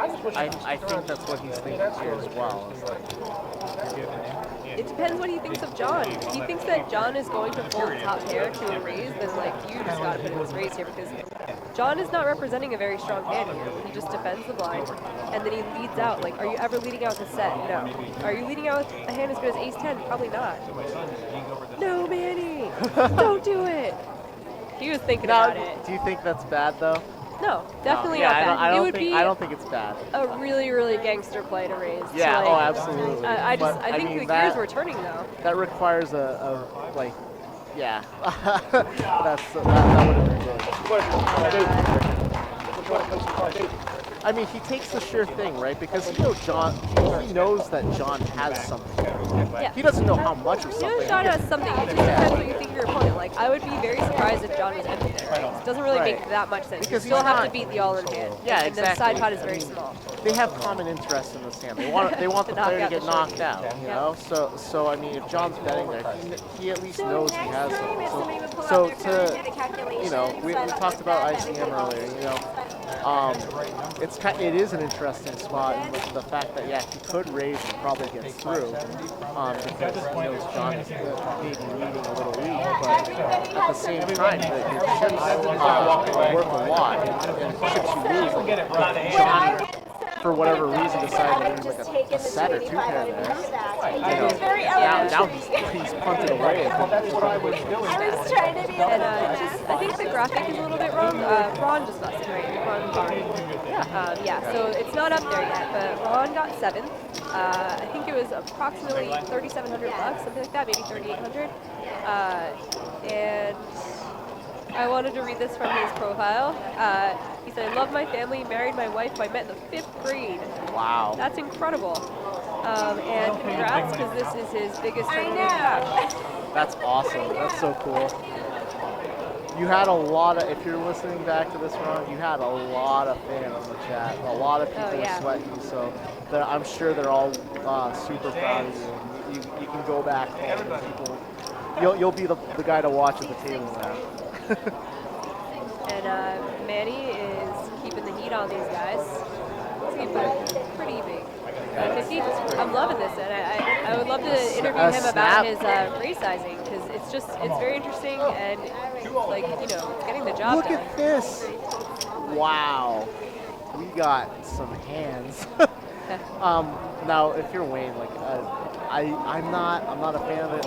It sucks, right? It sucks to fold a hand as strong as Queen He just Jack. doesn't have any chips, so it's like hard. It's like he has less than 4 big blinds, so it sucks because like you want to be the first one in the pot so that you have full equity. But barely any full equity. If you think that Manny is messing around, you think that Manny is Which opening way he too is many a hands, little he is. bit. And if he's finding out from a friend that half an hour ago Manny was opening the King 5 and blah blah blah, and you know, he even got to see some of these hands play out where like you can just assume your opponent didn't have a very good hand when he was loading 3-bet and then folded that flop the last one. So I see what Wayne's thinking. It's a shame he's running into it, and it's a shame that Manny has him so super dominated, and now he's dominated by queens as well. He's looking for a straight. This kind of, I mean, first off, I don't think Manny's doing anything. I think he's been playing great so far, but this kind of shows the pitfall of being an aggressive player, right? Because you do find yourself in these spots. Where you just run into it, yeah. Yeah, well, you run into it, but now he's got a pretty decent price here. You know, I think he has to call. Yeah. I don't think it's like even very close. But, like, he might not want to give up his chip position. He might be thinking about that. But yeah, like he makes the right call. You know, it's just unfortunate. He's not but too bad a shape. He's against 2 opponents and has 28% equity. If it was all fair, he should want 33%, right? Yeah. So even with like making a call that he knows is like I have to call, there's already a huge pot. He's getting way enough of the price to call here. I want to see a King 10 12. You do? You just want blood. I like seeing it. Uh-oh. Okay. Oh no. Right. What?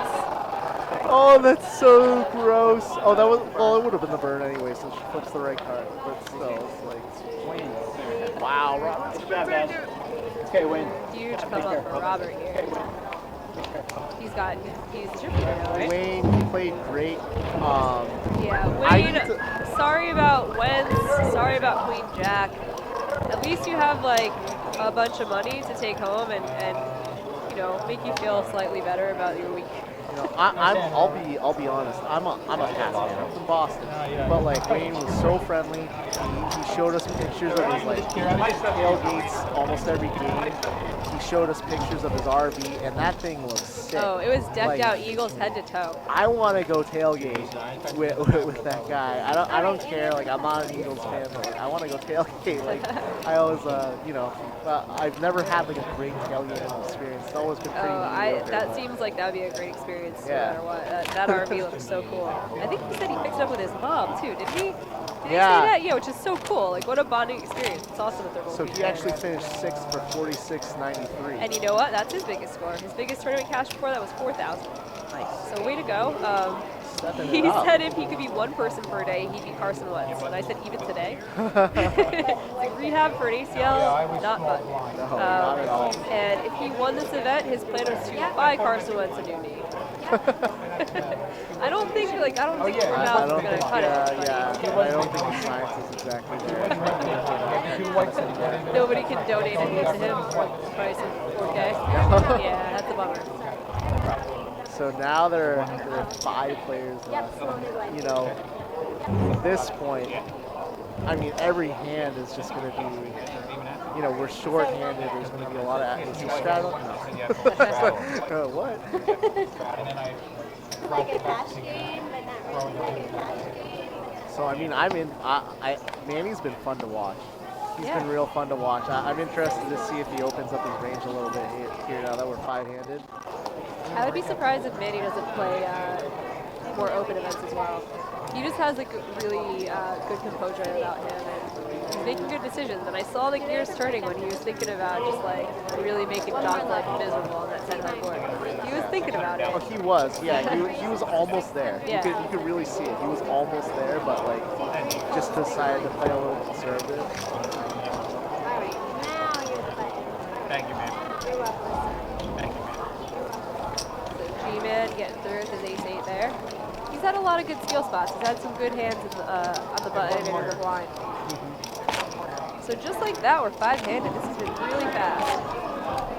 Oh, okay. So we've gotten so big on Twitch that now we got people spamming the chat asking for money on PokerStars. Wow. That's kind of like, honestly, that's never happened before. That's kind of cool. Like we're getting some advertisements. That's great. So yeah. If anyone is inspired by this Bar Poker League to want to try this themselves, head to barpokeropen.com, find a bar near you, and qualify for free.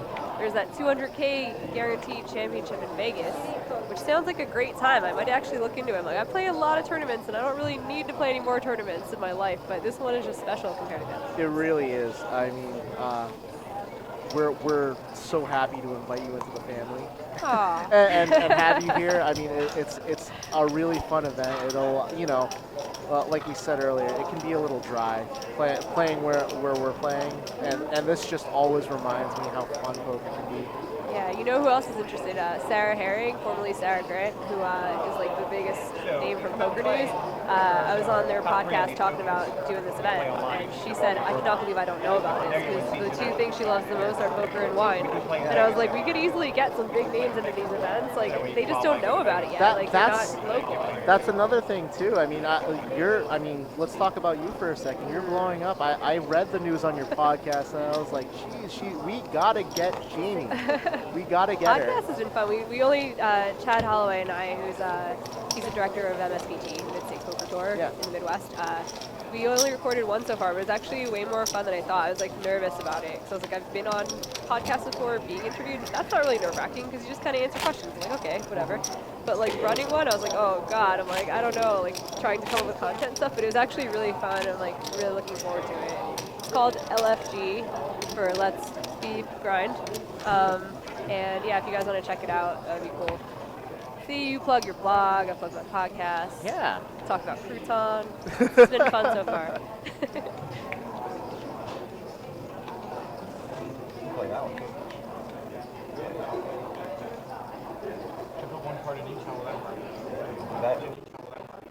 Like blackjack, double down. I think he does here in the cutoff, but he's 7. I mean, 5-handed, I think you open. I would like for him to open. I would really like for him to open because he's been opening really big, right? So I don't hate that though. Like he's been opening so big that like if he's gonna do that with all his hands, with Ace King and with Ace 7 and be consistent, he's so likely to get through in the spot. Right. You know, so you know, go with it. Get some chips back with your fake hands as well. Yeah. You're gonna have some bluffs. He's blocking pocket 8. He's blocking like all the ace combos. Yeah. I feel like sometimes when you're getting a lot of good cards, you don't have that like feeling of like I need to bluff, I need to do something to win. Like poker's being nice to you. It's like we'll let you win with your real hands. Yeah. So you don't have that like sense of urgency that you have when you're card deck. So he might be like, Ace 7, I'm up. I'll get Ace 10 or Ace King next hand anyway. Yeah.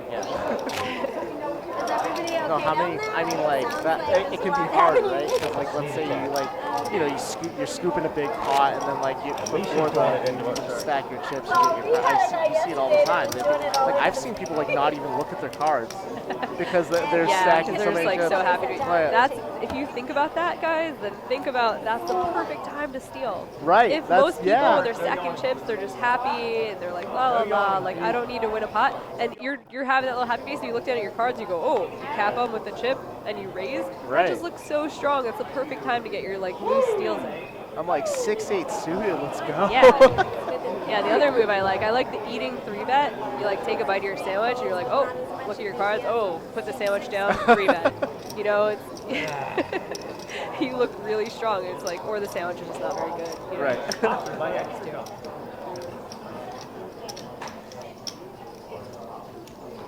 Robert's got queen jack offsuit in the small blind. Are we gonna see it open?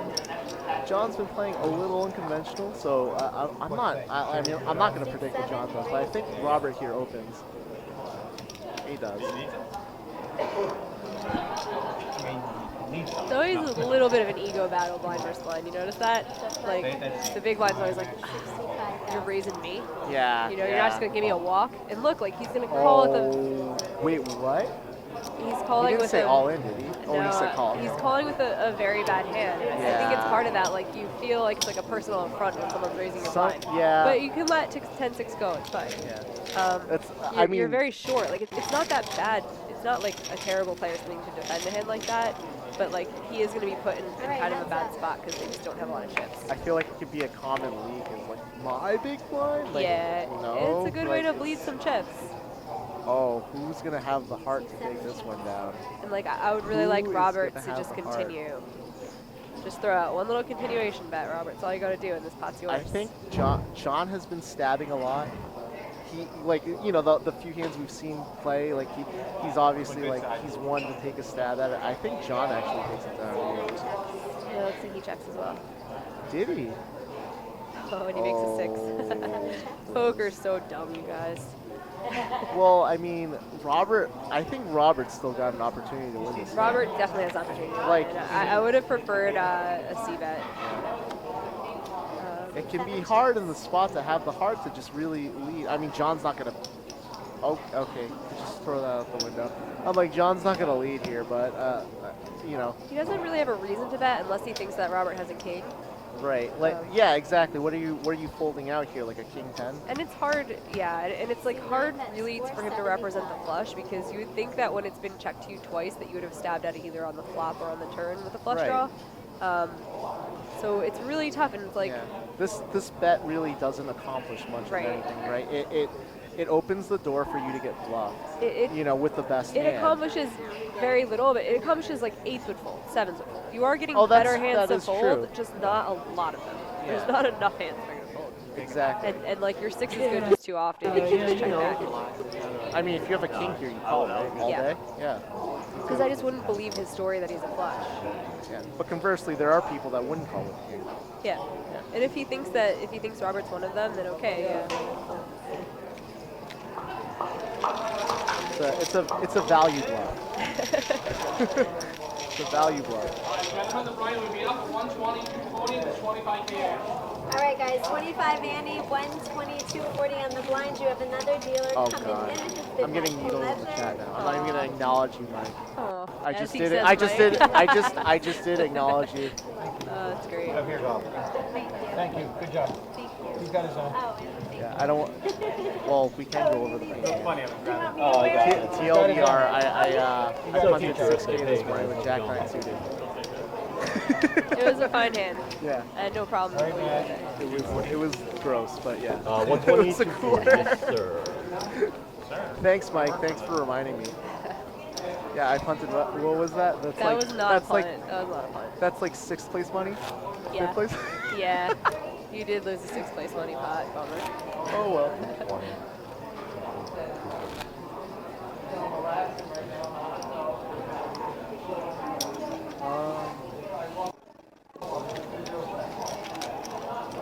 We're being told the sound is terrible. Is there anything we can do? Do you want me to bring the mic closer, further away? I'll bring it further away.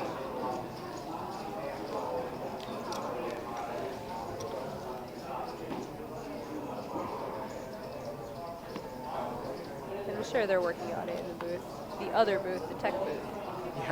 Yeah. We have a great team backstage. I mean, we run into this stuff, but like they really do a great job, especially these graphics. The graphics have been great. I'm really impressed. People don't realize, like, someone is sitting there with an iPod or an iPad, like, constantly inputting the information, like not the Stack cards, but like yeah. bets, like all that stuff. And that's really awesome. Yeah, and they've been doing a great job. I mean, I've watched. I'm sure you watch streams where it's like, what's going on? Oh, I've commentated ones where I'm left in like no man's land. Yeah, you're where like, I'm like, I don't know what the stack is. I don't know what the bet is because whoever's doing the work is just like kind of chilling out.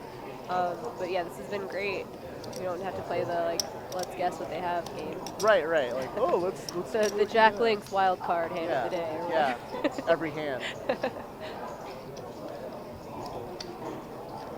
So I think John actually opened here in the small blind. Oh, pre-flop. Oh, John just called pre-flop. So.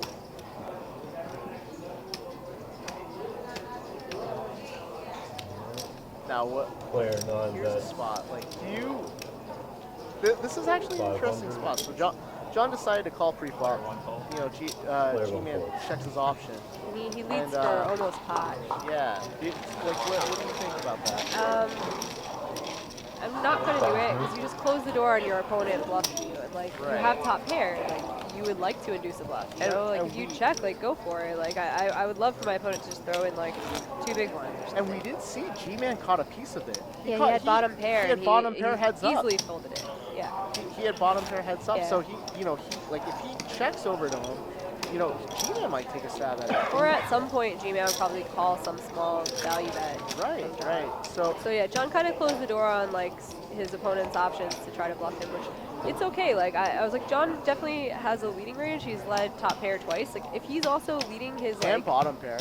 Yeah, then it's okay. So, like if he's just gonna like catch a piece and put the pressure on his opponents, then it's not too bad. Yeah, he actually got Bill, I believe, to fold 7s that one hand. Yeah. He got the better hand to fold by leading. The context is always changing, but yeah, if John is leading, some of his bottom pairs, his worst hand, and he's also leading some of his good hands like top pair, heads up, it's balanced. It's just. I would like to see him make a really good hand. Player 9. So we'll see. Like if he's mixing that in, then yeah, like great. He's considered all his options. He's not just like, all right, there's money in the pot. I want to win that money. In range. Right. Yeah, this is one of those hands where it's like it's a full, but it sucks to fold. Yeah, you kind of just wish that it was day one. You're like, this hand is so fun to play. It's not fun to play when you're sitting on like 20 day ones. No, it's not at all. That's the problem. Like, so suited connectors being very deep, like in a cash game or like day one early in a tournament, suited connectors are the nuts, man. You make great hands. You can crack over pairs. You can really get paid off. When you start getting shallower and shallower, you just have to stop speculating with hands like that. If you're putting in something like 10 or 15% of your stack to try to hit the flop, you're just not hitting the flop enough of the time to make it worth it. And like I was saying earlier, it's really cool to see that kind of stuff at this final table now. We haven't seen too much of that. Of like, let me call to see a flop. Right. We haven't seen a lot of it at all here. I really think it's the same crowd that we've gotten in the past. They've It's just the grown same- up. But they've grown up, and they're studying. They're watching the videos. They're watching shout out to Andrew Neamy. They're watching his vlog. They're watching Doug Polk. I mean, there's so much information out there. And, I think it's really penetrating even the casual players, Yeah, the see, players we have here. Yeah, it's tough because poker's gotten harder. Like the players that people used to be like, oh, this bad rec player. Well, like bad rec players are not that bad anymore. They figured it out. They don't want to lose to you anymore, you tanking German pros. Right. So they figured out to like go on upswing or read a book or Thankfully, Doug's switching to crypto now. So anyone who's asked about Bitcoin, Doug's got a crypto channel. So maybe he'll leave us alone and stop educating the whole poker world, and we could like have some guy blind down to one big blind once in a while, like they used to. I would actually, so it's interesting you mentioned books. I would actually argue that a lot of them are a little dated. For sure. Yeah. For sure. Like poker evolves so much that like a book is like ridiculous thing. Like writing a book 5 years ago, it's like, okay, 12 different things have changed since then. It used to be terrible. If you were sitting in the big blind with like a less than 10 big blind stack and someone raised your big blind, even a min raise, someone who called from the big blind is like, fish. Yeah. Now it's like people have realized like you have enough equity, like, and you're trying to like flop a pair and basically like check jam on the guy who raised. So like that used to be bad. Like if you saw someone do that, you'd be like, oh my god, this guy doesn't even realize you have to shove or fold. Now it's like you can definitely speculate from the blind. So reading a book is great if it's the first thing you do to learn. Ooh, smashes the flop. Bill just smokes this flop. So Manny here, part of being an aggressive player is you really, you need to really know your post flop game. This is a hand that Manny can obviously get away from, right? Yeah. But you see sometimes the like aggressive players, they think, oh, this guy's playing back at me. I need to play back at them. Okay, player 6 is all Did you just in. shove all in? Player 3 calls. Manny shoves all in. Wow. This is a little bit of what I just talked about. Yeah, Manny really gets unlucky though. He's very unlucky to run into it here, and he turns open-ended. This would be a really disgusting way. Oh my god! Oh, that's brutal. Oh my god. That is so disgusting. That's a he just throws his hands up. Bill goes, "What are you gonna do?" Wow. What a brutal way. Oh, I feel so bad for him. That's a brutal way to bust a tournament. That is a heartbreak. Wow. Oh, count it down. I feel really He's bad looking for him. at him. He's looking at him like he wants to fight him outside right now. Oh my. This is Bill's gonna get the bad news that Manny has him covered. That's a big I only got 1 point. Ouch. He's got more than that. I mean, I got 1.5. honestly, like go. He's got 2 right here. Manny's the man. Listen, that's part of the reason an aggressive strategy, a wild strategy, wins more tournaments. It doesn't min cash very often, right? You're not cashing a lot of tournaments. When you cash, you're winning a lot of tournaments because look, even hands that are crushed have some equity, and sometimes you just end up binking it at the right moment. I mean, Manny knows. I know. I've spoken to Manny. I played with Manny. Reads my blog, but he knows he got away with a bad one there. But he is getting Bill to fold a wide range of hands. Like Bill had top 2, and this is just so it would have been very unfortunate for Manny to have run into top 2. But like if Bill has a 7, he's folding it. If Bill has like 8, he's folding a lot of better hands. He's folding a lot of hands. Like I mean, a lot of hands better than Manny's king 8 of nothing. That's what I'm saying. He's folding a lot of better hands that he could have been leading there, but he did step into it. I feel really bad for Bill. His biggest cash before this was 1,600. The graphic is not up yet, but I'm assuming he's won something close to 6 or 7K. I'm sure we'll find out soon. He said, greatest poker accomplishment, making the final table at this bar poker open. That's 20 more minutes. Wow. Now, I mean, like, this is crazy. I mean, I don't see anyone coming back from where Manny's at in this tournament. I think he just... he should be able to steamroll. Yeah, he's got more aggression than everyone at the table combined. If we were looking at VPIP, voluntarily putting chips in the pot, those stats, if we had those, Manny's would be the only ones that are like off the charts, and everybody else is basically playing their good hands. So I like his chances of taking the whole thing down. Yeah, I mean with his chips too.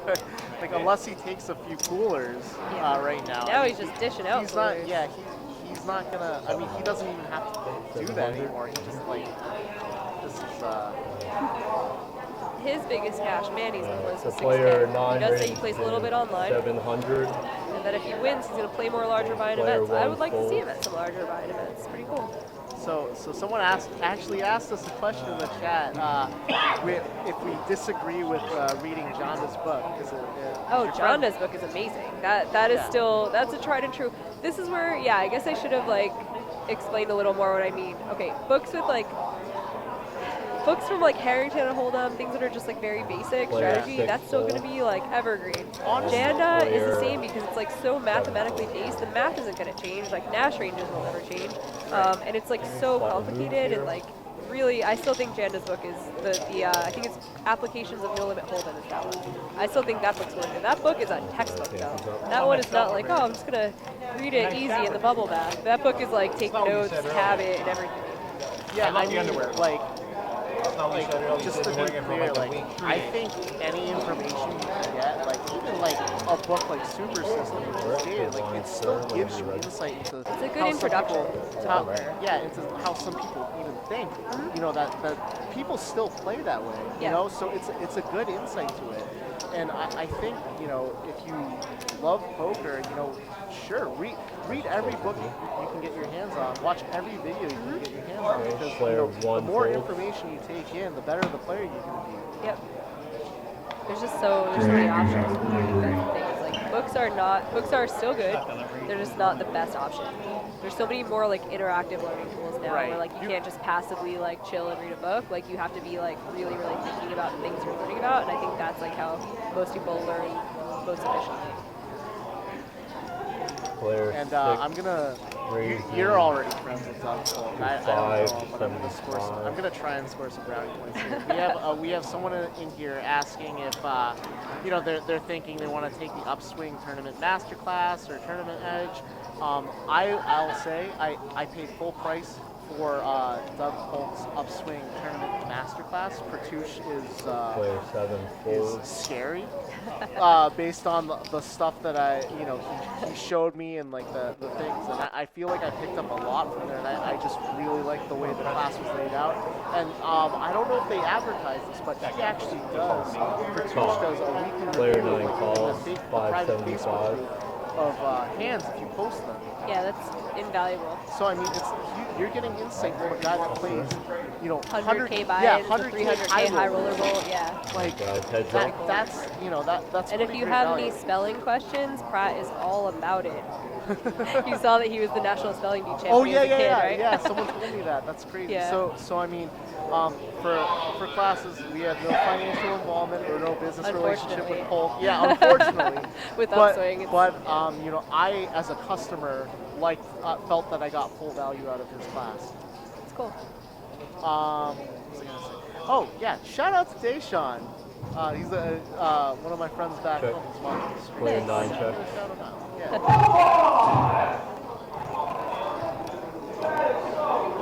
What site is best for online low Player 9 stakes? full.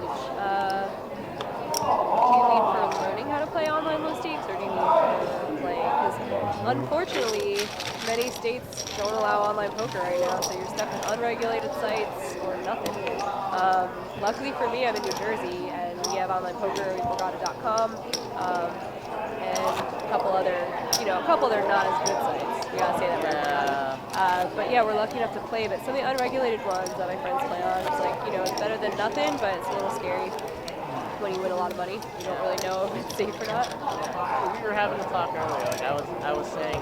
So I mean, I'm from Mass. So we don't have online poker, but I played on Ignition, and you know, people always ask me, you know, how do you get better? How do you improve? You know, I honestly think like live poker is definitely way more fun than online. You would agree, right? Yeah. But Player 7 in full. terms of learning and actually plugging your weeks and stuff, and finding out way faster online. Yeah, if you're doing something bad, you can have someone like analyze your hand. I was playing a lot of online cast for a while, and one of my friends was just way better than me, plays way higher stakes. It's like, oh yeah, I'll take a look at your hold'em manager stats, whatever, and it was like, huh, your small blind opening percentage is like nothing. And I was like, yeah, I just usually like click the full blind, and like, he's like, stop doing that. Like, start opening wider, and it was a huge improvement on such a tiny thing, and it was able to be found because I had hundreds of thousands of hands. With live, you'll never know. It's like, who's ever going to realize that? Like, I could sit with you and play 5-10 with you every single day, and I would never be like, he seems not to open his small blind quite wide enough. And Jamie, you're a math person, clearly. I mean, let's do the math here. Live, you're seeing, 30 hands an hour? Yeah, 30 hands an hour if you're lucky. If you're at a good table, you're seeing about a hand every 2 minutes, right? Yep. Online, you can see up like close to 100 hands if you're playing one table. Yep. If you're playing 4 tables and they're fast tables, so let's say you're playing 6 matches, you can easily clear 400 hands an hour. Yeah. If you're 4 tables, but yeah, you just learn so much faster. So, I mean, that is my advice. I think I personally think, if you agree with me, if you play 5NL online, meaning $5 max buy-in, 2-cent, 5-cent blinds, you log your hands, you really study your tendencies, and you figure out your weeks. You can even there are people you can pay to look at your database. You will crush every 1-2 live game you play, unless it's like a ridiculous field. Player 7 folds. If you can be profitable with 5NL online, you will crush. And it's just a shame that like some states aren't allowing it still, because Player think of 9 like how folds. low the barrier to entry was when we started playing poker. Like, I could hop on and put $20 online and learn how to play. All I'd be in, playing player 1 cent, 2 1, cent, I could do whatever. But like when you in. play live, it's like you're buying in for $100, $200. Like for a 1-2 lot is of a people, lot. like that's just not an option. People with kids, people with like jobs and not a lot of expendable income, they are much more likely to throw $20 online than come risk $200 to $500 at once in a casino. So it's a shame for anyone who's like a poker activist. It has gotten done. Like Pennsylvania did not look like it was coming along, and people called their reps, they wrote emails, and it happened. So there's hope for us yet. I think this is awesome right now. So we missed this, but G-Man open shift Ace-7 in the small blind to Manny's Ace-3 off. So Ace-7 off versus Ace-3 off, and Manny actually folded, and I think that's a fantastic fold. Yeah, it's a good fold if you're paying attention to your opponent. Right. I mean, I don't know what the blinds are, but like some people would say, oh, it's a snap, I'll get it in. But like G-Man's been playing pretty cagey, like playing the survival game. He hasn't really shown any. Yeah, he's not the guy who's shoving any 2 in that spot. Right. He's not shoving like. I don't think he's shoving even like a King X. Right. He's shoving a high king, but I don't think he's shoving a King X. Yeah, probably not. So yeah, your Ace-3 shrivels up a little bit. Yeah. Player 9 folds. Player 1 folds. He's just counting his riches right in front of everyone. Kenny Rogers said you should not do that. So, someone asked me here about School of Cards. I don't know what that is. Yeah, I've never heard of it, so I can't speak intelligently.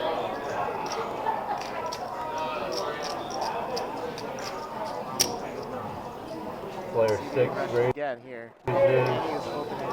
And I think he's caught. I think like 550. really his biggest threat here is Sean, because Sean's really been the only player to quote unquote play back at him that I've seen so far. So Robert's gonna fold this. Player 7 folds. He's not playing that, but like Danny knows. He just needs to be chipping away. Good. And that's exactly what he's doing.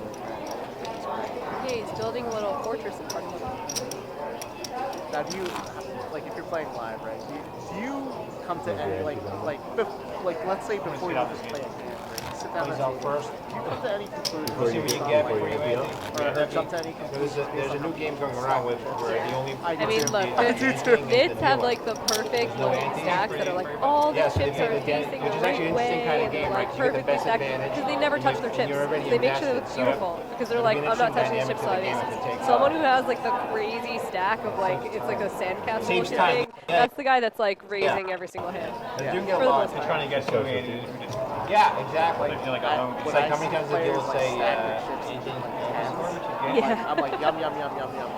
Yeah. Give those to me. Yeah, I feel bad every time, like when someone's putting out their chips. Like if you're playing 2-5 and they're counting out $100, 10 at a time, they're like $10, $20, $30. It takes like half an hour, but I'm like, I'll wait that half an hour. We'll let this guy have his moment. I get crap from my friends now because I like if I do amass chips, which I unfortunately can't do. If I do amass chips, I stack them in 40s. Okay. Oh It's no, weird. I think that's it's very weird. dangerous. Someone sneezes, the whole thing comes down. I love it. Well, no, you have to have You have a lot of chips. Four, Yeah. like in a. If you just have 2, it's no good. Yeah. So we got Manny here. He opens the button with ace-3 offsuit, which is, you would agree, is standard pre. We got John here with the king. 650 total. Now this would be sick. It will be. I think it would be a I good don't- shove. yeah. I mean, with Manny raising, Manny's likely to have just like almost any 2 in this situation. So like a shove is a good play. I don't think he's looking. I don't think he should be looking to see a flop. Yeah, Against they do Manny. have. He does have an okay stack, and I don't think he wants to bust before a couple of short stacks. Right. So it's like, it is definitely a reasonable call. I think you are like printing somebody though in the jam. Yeah, absolutely. Based on the range because that Manny's Manny's folding the majority of his Yeah. button opening range 5. Yeah, you're letting him, you're letting a good player see a flop in position against you. And I mean, it's kind of a lose-lose situation because we see John out-flops him, right? But And he just Manny he takes away Manny's Manny has an easy bluffing fold. again. Like, just Yeah, that's just true. check. Manny is like so aggressive that he's eventually going to try to put some chips in this pot, and by leading out here, you're taking that opportunity away from him, and you're putting yourself in a spot that's like really precarious, because if you put these chips in and Manny then decides he wants to put more chips in, you're very likely beaten. 800. Yeah, or you're you're up in a- against a massive draw, and in both situations you're not thrilled about it, because look at these short stacks hanging around. You're just hating life, and Manny here is probably thinking a little bit about this. He is cognizant of his image right now at this table. You know, he knows that he is the crazy man at this table. So if he knows that, and he knows that John knows that, you know, he's thinking, oh, Blinds are up, John's blinds are up, guys. It goes back a little bit to, you know, what we're saying. If you're gonna play hyper aggressive, if you're gonna 6 p.m. tournament, your blinds went up. aggressive, you really have to have your post flop down. We saw he almost got burned. Yeah. I mean, he got saved. He got saved. That's gonna be that might be the hand of the tournament. I mean, it's a very, very meaningful hand. Pretty crazy. Yeah. But what Manny just needs to think about right now is like how insane John would have to be to just be still bluffing right now. It would be insane. There's just too many short stacks, and like you could make $5,000 by just not making this play.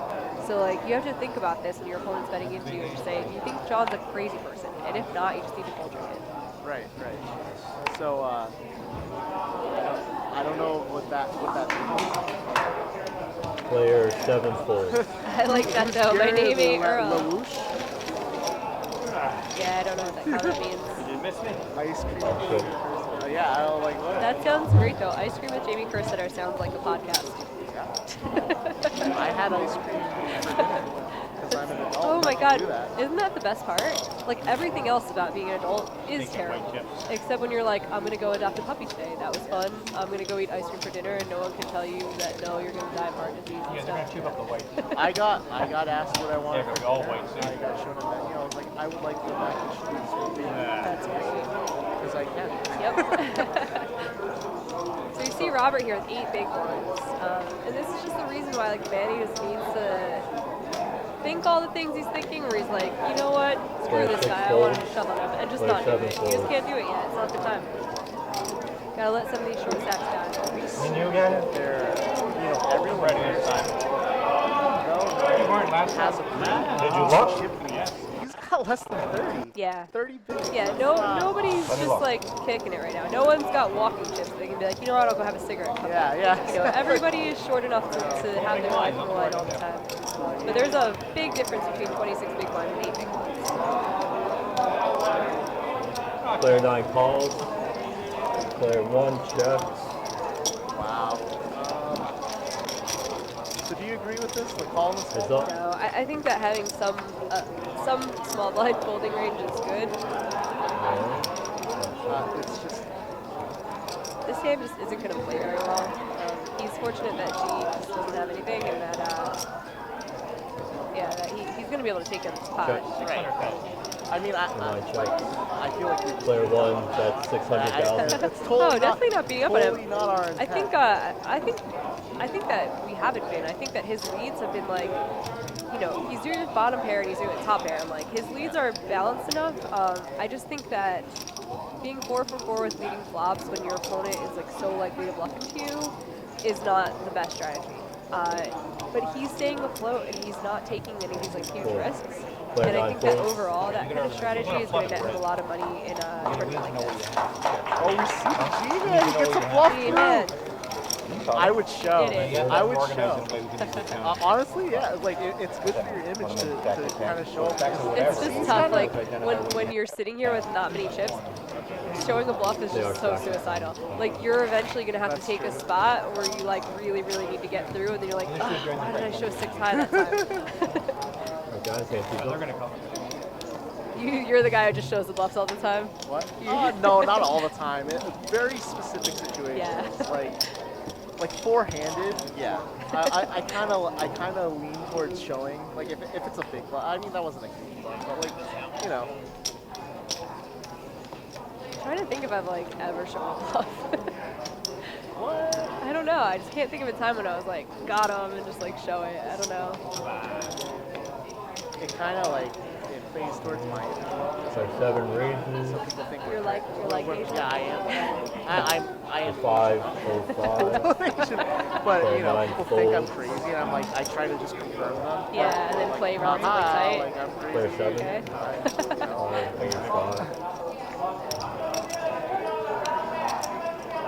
Someone would have to be a real jerk for me to want to show them a bluff. Oh, I don't rub it in. I just want them to, Yeah, I feel like I show enough bluffs just because I have to, because I get called. You don't, yeah, I mean, you don't need to rub it in when you show it. Like, showing it is rubbing it in. Yeah. Player 6 calls 505. Do you like this call from Robert's Open? I don't. No, it's just hard. It's like there are a lot of chips in the pie. You're getting laid a really good price. But it's just so tough to play against like this. All in. You're four-handed though, so it's like not really under the gun. Think of it as the cutoff raising. But it's like at the same time too, you find yourself in spots like especially with Robert, he's been playing super conservative. Yeah, like Robert needs to just shove his hand pre-flop. Yeah. He should not be opening on such a short stack because you just put yourself in spots like this where you're like, he has just so much equity. If you look, like currently he's losing, right? But he's got a better hand. They run this 100 times, he wins at 52. Manny wins at 48, and he's considering a fold. And it's not just that he's going to win at 52 out of 100. It's that he has put in so many chips that this pot is just big enough now that he can be 30%. Yeah, that's what I was going to say. And like he's got outs. I mean, he knows he doesn't know the queen is dead, but he's got 2 overs. Yeah. I mean, I feel bad for him that he's in this spot because I know he's thinking I should have just put it in pre-flop. Yeah. And like next time he's in this spot, he's going to. He'll see this hand and be like, okay. Yeah. I mean, like, wow. And he makes a really big fold. If Manny's aggression is rewarded again. Yeah. I'd rather be out now, maybe. He's laughing though. At least he's like, at least he's having a good win. I would be laughing too. That's a lot of money. Half's going to IRS, the other half's going to MRS. Misses. When you get heads up, it's pretty crazy. From 4th to 2nd. Yeah. Double. A lot of money. That's a big pay jump. I mean, like the pay jump from 3rd to 4th, like it's 1,600. Yeah. No one's sweating that one too much. 3rd to 2nd, 2nd to 1st. And I'll wonder. I don't really know. Do these things usually get chopped? Do people talk chops, or do they usually just try to win it? No? Are you serious? No one does? No chopping. Wow. No, there's no. I mean, they can talk about it behind the scenes. Yeah. But we do not allow. Oh, okay. No chopping. Oh, interesting. You go for the glory here. None of that boring stuff. Let's play for $100. No. Thanks, Joe. You're playing for the whole enchilada. No, I know that's what I just couldn't figure out when you were showing, when you were betting, I didn't know how much you had left to play. Still 240. 240. You just call pre? Player 9 calls. 240. One is under the gun. Player 1 Just folds. Just calls. This isn't really, would you think it's a time to set on? I don't think it is. No, you don't. I mean, look, that's what he's trying to do, you, right? You can't do it with Manny here. Manny is not having it. Manny says no free cards. Manny here. says thank you for putting in one additional big blind. I'll take that. Thank you. 1 no free cards today. 1.820. I like Manny's chances of taking this whole thing down. I mean, if you're playing a passive table, Player. maybe one pocket fours, but like you want to do it when you have a chance to win a big pot. Like, you're only four-handed, so you're not going to get like a limp, and win like a big pot if you want that. Player 9 folds. So I mean, yeah, it's just not a. Yeah. Almost called. Aggression once again. These crazy internet kids like Manny.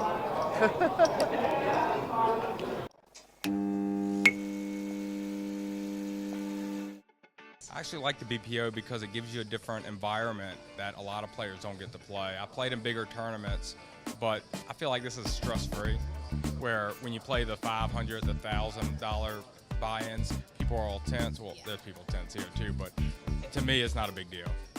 I like playing them because they're in beautiful casinos like this one, so it's a real treat to get to play a game that I really love in such a beautiful place as this. I just love all the people that I've met from it and all the skills that I've learned. Playing BPO every single day, they have all these tournaments that you just can learn so many different ways to play, and everybody helps you. It's just such a great advantage. Like if you're really learning how to play poker or you really love poker, BPO is so great. I get to read people better and get to know people as well, and I've made a lot of friends.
Hi guys, if you're just tuning in or if you waited through the break with us, my name is Jamie Kerstetter. I'm with Ryan Chua. We're at the Borgata Hotel, Casino and Spa, and we are back four-handed with the Bar Poker Open, playing for $24,190. Yeah, I mean, it's been exciting so far. We've seen some stuff. I'm thinking of a specific hand, but I'm sure you're probably thinking of the same hand. But yeah, we're back with four-handed. Manny has been super aggro and open fold King High. You're slacking Okay, for so What do you think of that?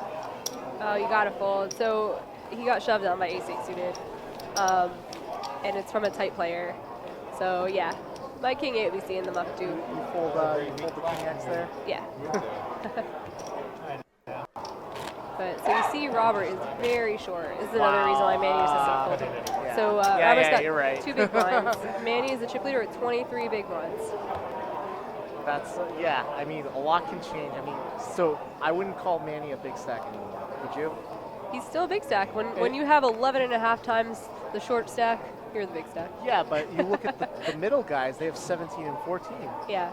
So But still, Manny's in control. Like, the longer that the 2 big blind stack sticks around, the more Manny should be able to just pilfer from these other stacks and just steal their blinds. That's true. Because they really want to wait until this 2 big blind stack busts so that they can make a pay jump. How long is that? Not very long. They have to wait like 1 hand. See, but that's it. They just wait 1 or 2 hands. That's a couple blinds. Wait that, 1 hand, patience is key. Exactly.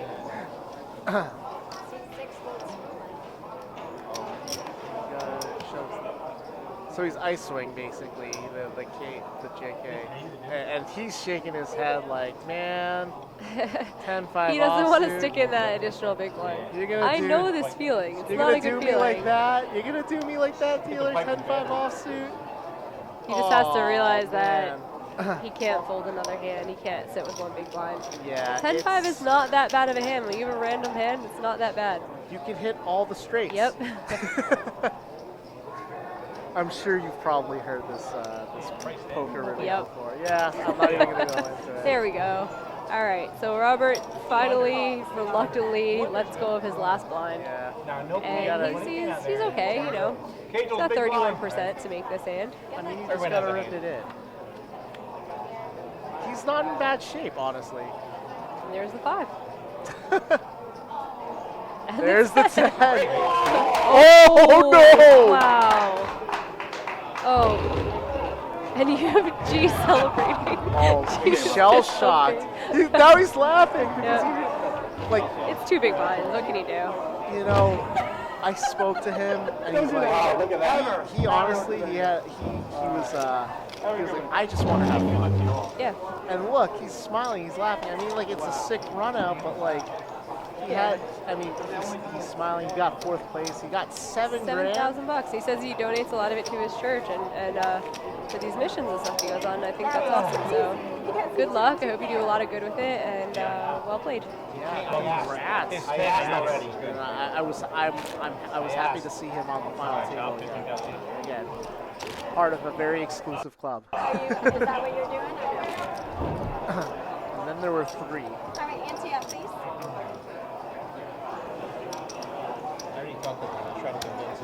This is all got $8,604 locked up. This is not so bad for a little bar league. Oh yeah. That some of these people got in here for $35.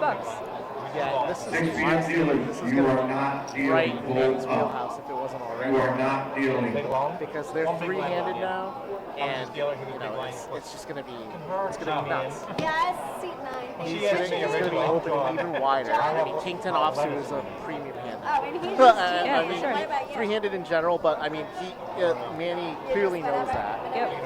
You know, All right, fair enough. this is gonna be right in his wheelhouse. C3 folds. I gave you.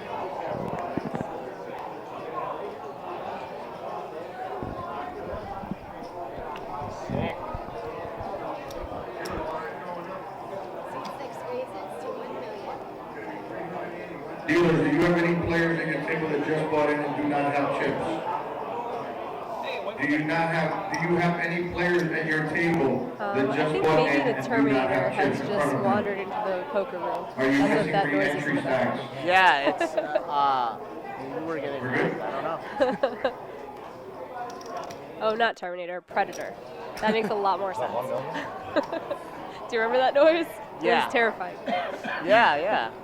All right, dealers, you're coming back to a 280, 600, 1200. So yeah, Manny Sorry, makes I a apologize. pretty big... 280, 600, 1200. Yeah, hear it too. Purple deck. Shuffle up and deal. I wouldn't shit you. What do you do with a hand like Jack 8 and small? Just fold.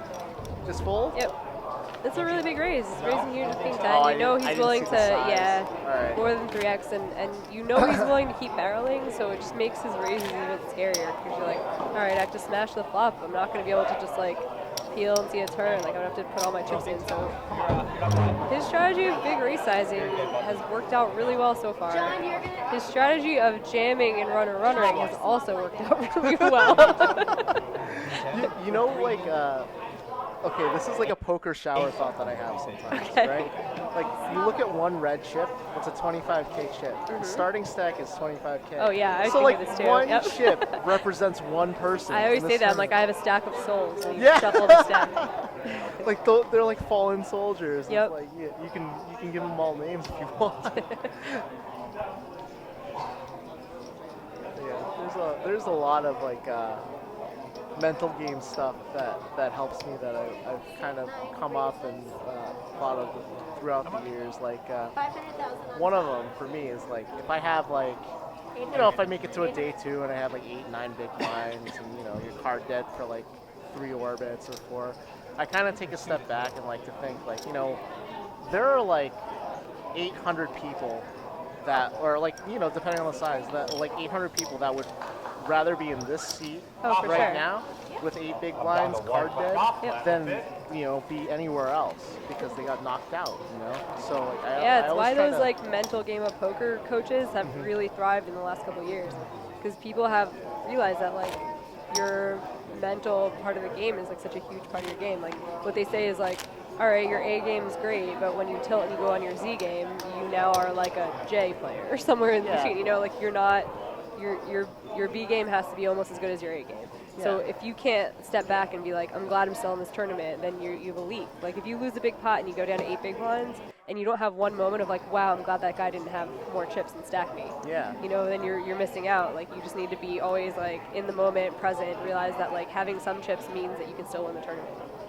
Yeah, especially like for myself, I'm not really playing professionally, so naturally I don't see hands. So like, you know, and I even notice in this field, you know, people Can you refrain from talking while I'm in the right? ring? Like, we got an aces versus Especially kings yeah, and if you don't get to lost. play a lot, you really do You feel know, like like I've seen it a lot, but like, you know, you feel it a little more. Come on, in G-Man. sessions. We're gonna have Like, fun. There is the argument that Who's like, having you know, fun in here? if you know the right play, you should just do it, regardless One if you're person. tired. it's hard or to pull the sick. trigger though. You know, Like, it I really know that is. feeling. I've done it all, right? Like I'm professional now for what, like 6 years or something. But I worked a job that was a really demanding job, and I got to play poker like 10 hours a week.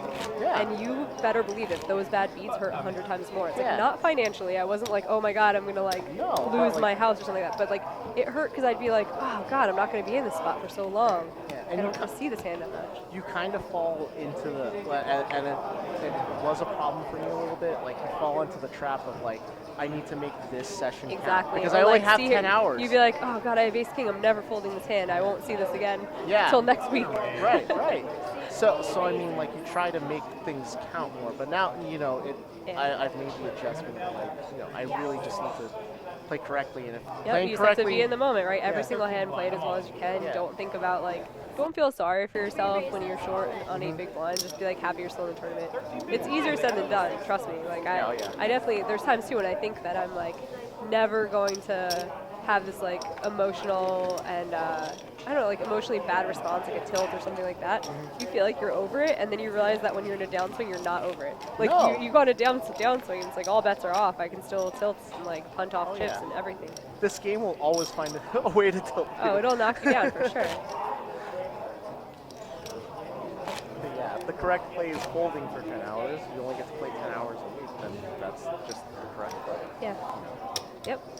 That's the thing. That's like so hard to do though. Just think about cash games. If you're someone who like works a lot or you have kids and you like can't get out to play, it is so painful to go play like your fun game of poker and have to fold the whole time. Yeah. I understand why people take these crazy spots and like do nutso things because they're just like, they're like, hey, I came here to gamble. I didn't come here to sit here and fold. I mean, this weekend I played like I was telling you, I played a 5-10 session one night, and I was like, yeah, I lost $30. Yeah, you told me that. Like, you think I really wanted to, like, you know, like, it's just one of those things where it's like, oh, I lost 3 big blinds. Yes, it's good to have. I played for 6 the hours. discipline to just write that down in your little log. Minus $30. I lost $3 an hour in this session. By the way, you brought up something cool. If you are playing and you do want to take it more serious, then you should be recording your sessions, For sure, right? yeah. So you can't lie to yourself. You gotta keep a record. Yeah, when I used to play in New York City in some of these games, I was like, there's no chance that guy knows he's losing as much as he is. Right. Like, there are people who came after work and they had great jobs on Wall Street and stuff, and I was like, but I'm playing a game, it wasn't even big, it was like 5-5 with a $10 straddle sometimes, so it's like mostly a 5-5 game, and I was like, I swear some guys losing 6 figures in this game, which is like unfathomable, but he was like a really macho, like tough dude who was like, would insist that he's winning and crushing the game, and I was like, got it! It's like, I'm not going to tell you.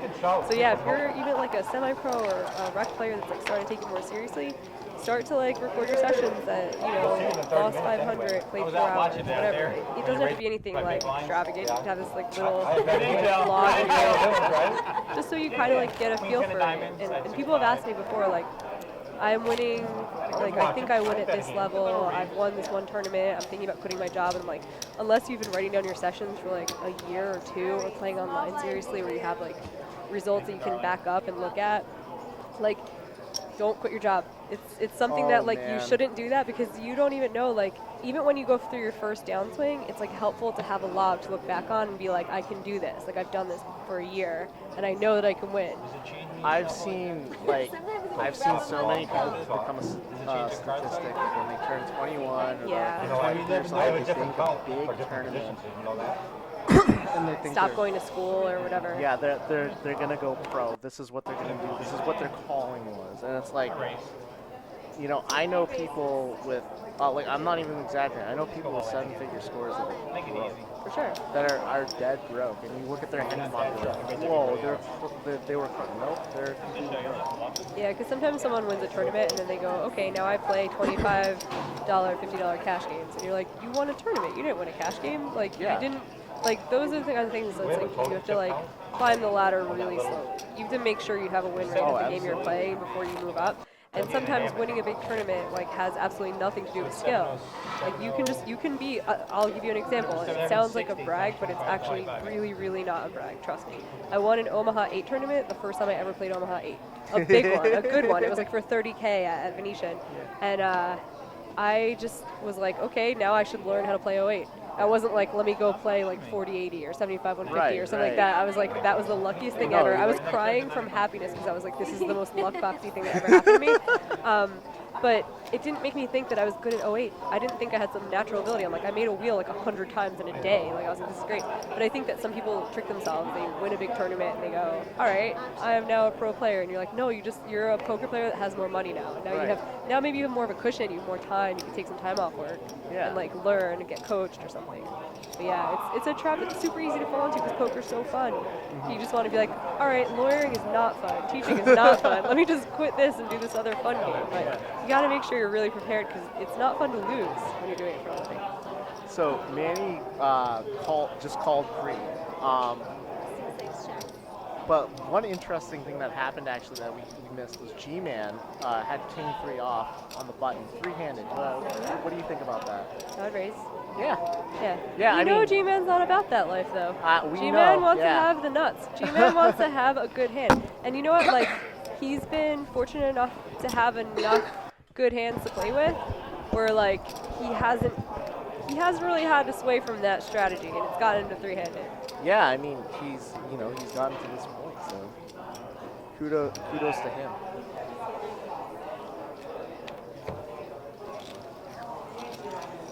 He says he likes metal detecting on the beach. That's pretty cool. That is really cool, actually. When I see people doing that, I'm always like slightly jealous of them. Now, like the DJ in me, I'm like, "What's your biggest score?" I know. Don't you want to know? Did you find a car? Did you find like what did you find? He has to have found something cool because you wouldn't put that down as a hobby if you're like never found anything. Yeah. Oh yeah. He's definitely got some sick brags. Yeah, need to know. Other cool things about him, he says he won 3 seats to the BPO qualifiers online. Oh man, it's amazing. That's wow. That's really cool. Do they stack up? Like, can you use them at the next one? I think you can actually, because if you He's like satellited win, for the year. yeah, if you win a voucher, you can use it for either this event or the Vegas event. If you win two, you can That's use really cool. one or the Okay, other. so I'll be seeing G-Man in Vegas. Yeah, any people who are coming to Vegas to play this June or July or whatever they end up doing, I'm out there the whole time. I'm probably going to come to this thing because it's fun.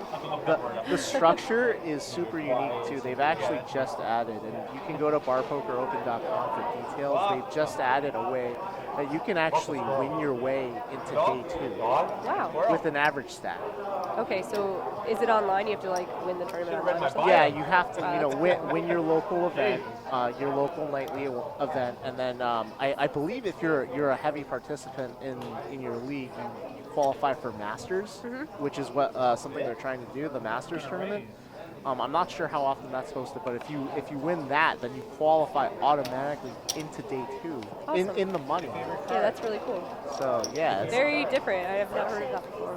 I've seen those tournaments where usually it's like the cheap buy-in multiple flight tournament, where you can pay a lot more for day 2 to get in. Like they give you, I don't know what the stack is, like 20 or 30 big blinds or something, but you pay like 5x or something.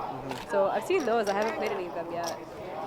But I mean, to be able, like, if you are a bar poker player, you should definitely look into this. If you're like participating in your league, you're earning points. Look into the Masters League because it's a way to just. I mean, you should see the tension in here at the end of the day ones where people are just like folding to the money and people are. I mean, it's crazy. So I mean, wow. John's okay, let me waking stop up. talking. This is the first aces that we've seen this whole final table.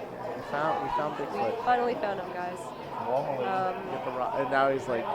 He's like, oh, there's a fuzz on my chips. And 1, 2, 3, 4, 5. We might be here all night. Now I wish the mic was working. Like, what is he talking? Because he's looked at his cards already. He knows what he has. Yeah. And he's talking. He's just chatting Manny up. And he's like, I want to hear what he's saying to get Manny to call. Or, I am enjoying the fact that he's like savoring having his aces. Oh yeah. He's like, I want to hold these aces for as long as possible. I don't know what I'm doing. Let me just throw some chips in here and see what happens. Like, I don't have the best starting hand in poker. I don't know what you guys are talking about. He may get a call from Manny. Yeah, he might peel. I wouldn't be surprised if he peels. It's a small raise, and Manny likes to place the pots. Manny, you do not want that jack. You do not want that jack. He has been cracking some big hands today. Post flop. He doesn't want the jack. He doesn't want. Oh, that. All right. He's gonna put some money in here. Fine. Yeah. You're not just holding to one bet. He's peeling one more.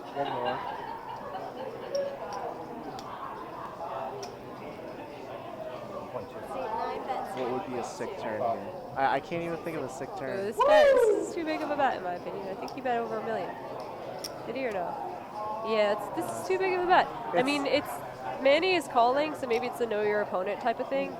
But you think he can overfold like? Oh, dude, like he can jack. fold a jack there. Yeah. He can fold a jack there.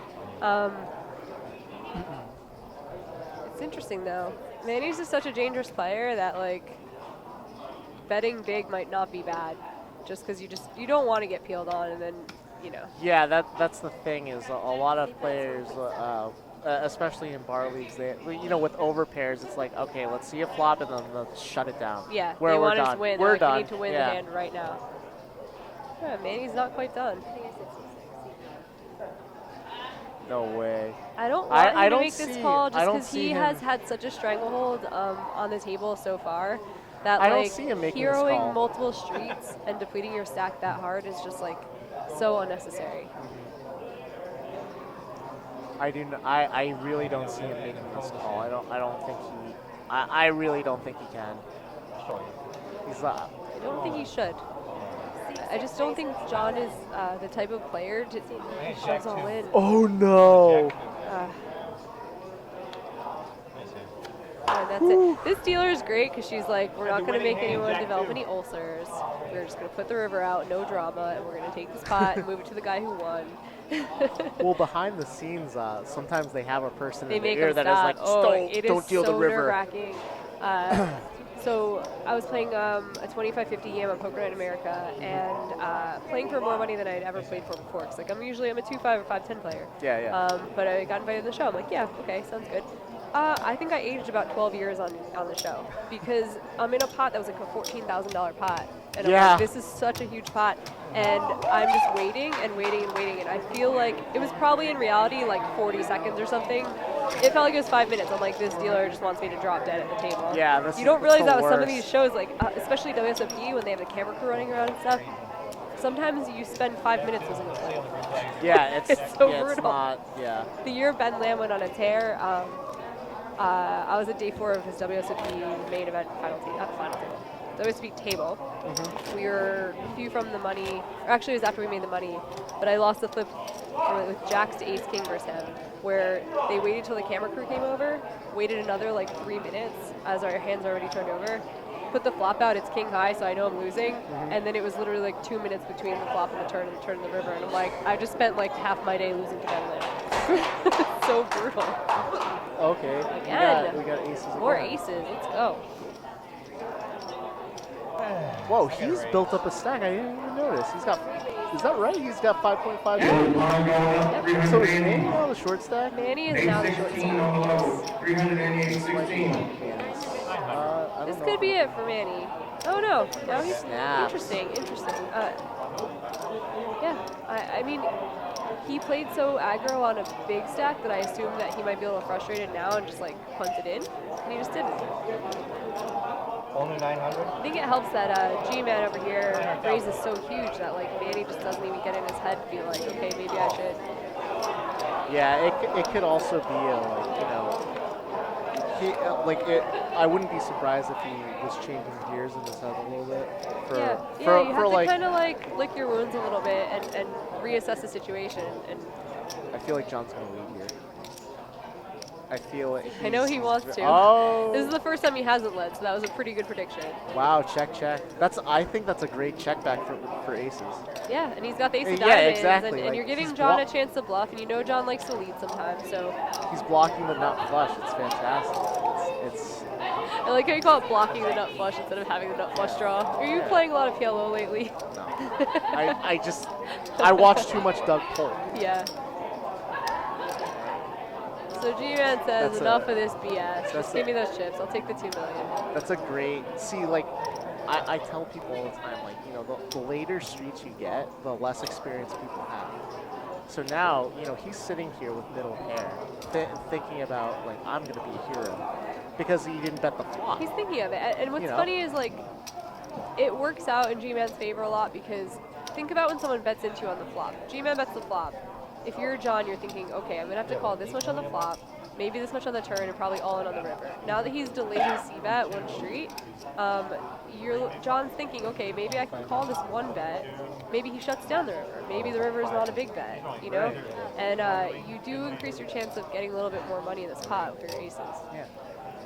And if John's got some gumption. What'd you bet? I mean, he doesn't know that he has the ace of diamonds, but if the fourth diamond peels, and let's say he's got two black aces, I mean, that's a sick bluff spot now. And he gets the guy. Good fold. Good fold by John. Very nice fold. He's going to be very, very happy in 30 minutes that he did that fold. White chips for everybody.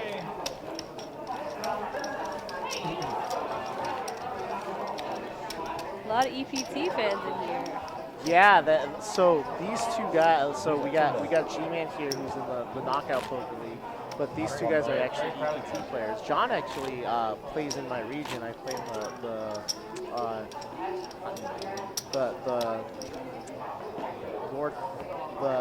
the North region. I don't know why it's escaping. Isn't it the worst in your brain just like won't make words? It's Brain terrible.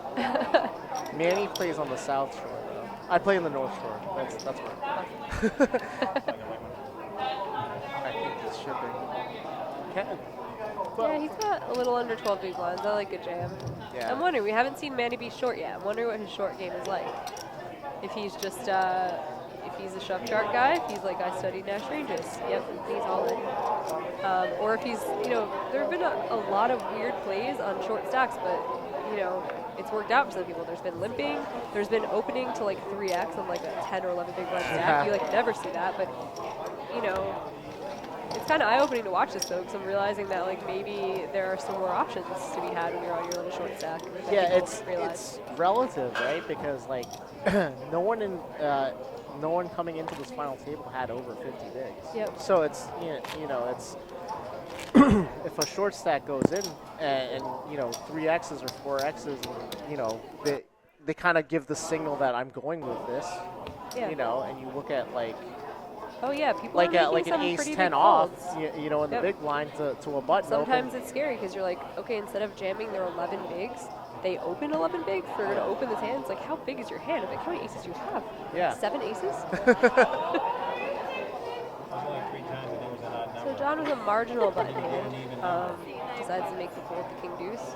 He would be perfectly fine to open it, but he wisely folded as he would have been running into the ace jack of Manny, who's just he's gonna show. yeah.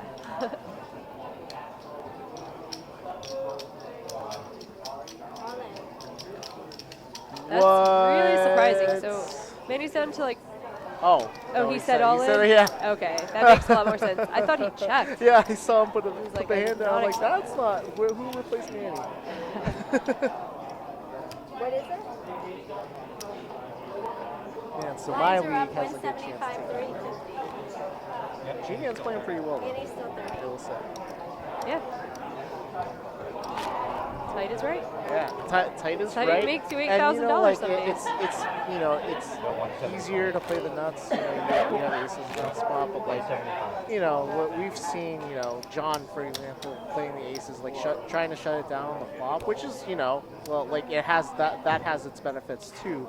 But G-Man, I think, was really trying to extract the value out of flopping nut flush draw with I an like overpair. it. Yep, and he has nothing to worry about. Yeah. He doesn't really like to deny too much equity to his opponent because he has a nut flush draw in his hand. So it's a good spot to see if maybe a lead-happy opponent is going to take that on the turn and lead into you, and you just win a bigger pot. It didn't work out that way this time. John made a good fold, but I like that play versus your opponent's whole entire range. I was actually surprised John didn't lead turn. Yeah. I as a bluff, And he had just enough a piece of it to not have to bluff. I feel I feel like I might have led turn. I don't know, because the check that, and I would have given G-Man a chance. So kudos to John for doing better than me. Jeez. And G-Man is having his way biggest cash today. K locked up already. His biggest cash before this was at Paris Casino AC for 900. He's like 10xing his biggest cash today. That's gotta feel good. That's awesome. He said his favorite poker players are Daniel Negreanu and his wife Felicia. That's Aw. cute. That's really cute. That's awesome too. I love when I see couples that both play. I feel very sad when I see like a girlfriend or a wife just sweating her husband or boyfriend. I'm like, come on, like you can play. It's way more fun than watching and not really seeing all the action. Yeah. I don't know, like, I'm sure you've seen it, right? Like, you have like the guy or the girl, we're equal opportunity, and you have their significant other behind them watching them, like. It's so frustrating to me. Bored to tears? I would be so aren't you bored. to I'm like, tears? do you want to play? My wife doesn't like poker. Well, not that she doesn't like it. She just isn't No interested. interest, Yeah, yeah. isn't interested. But I would never be like, hey, honey, like come Yeah, sit that's what behind I me was and like. watch I'm like, me play. if you're Maybe you'll like this. interested enough to watch your significant other play, then you're probably interested enough to play. Yeah. You might want to get in there once in a while. Look at G-Man's got the aces. He's got the queens. Look, John opens 3-8 off, right? John needs to work on having a folding range in the small blind. He opened 4-3 off earlier, and there's no shame in giving a walk once in a while. It actually gets you through. Like, you'd be surprised what giving a walk once in a while will do for you.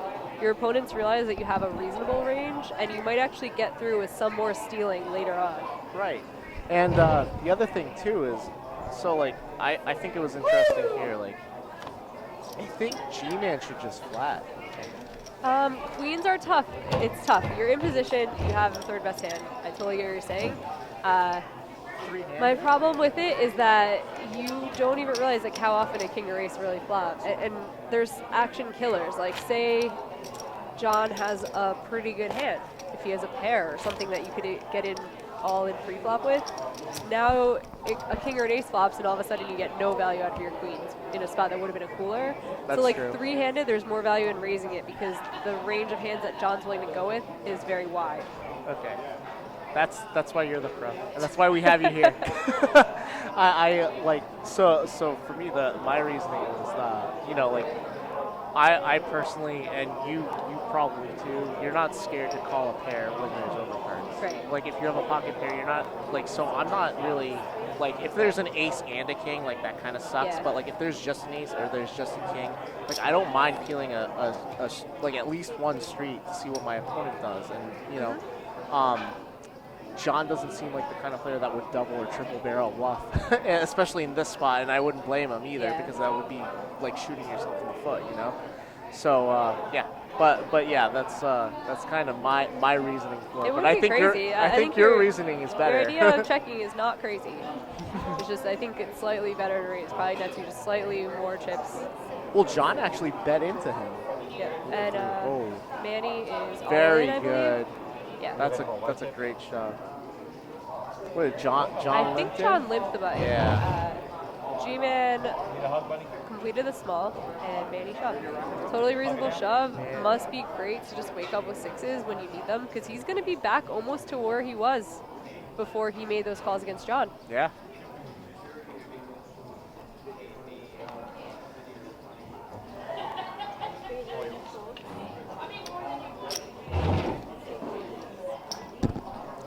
G-Man's like, dang it, this is why I fold everything. I could have saved that half a blind. I mean, I would fold.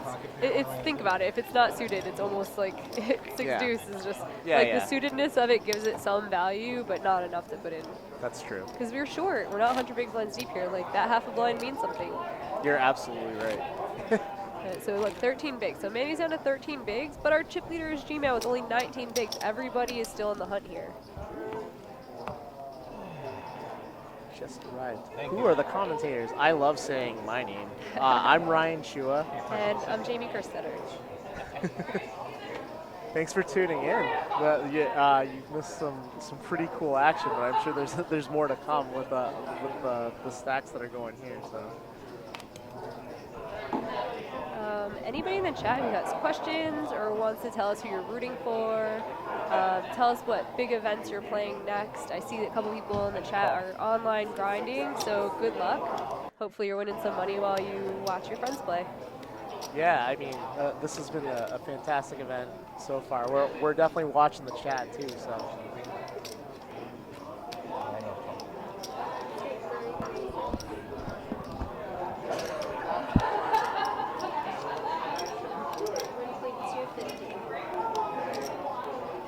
So it looks like Manny has completed the small blind, and John puts in a very big raise. Pocket sevens. Should just be an easy month for Manny.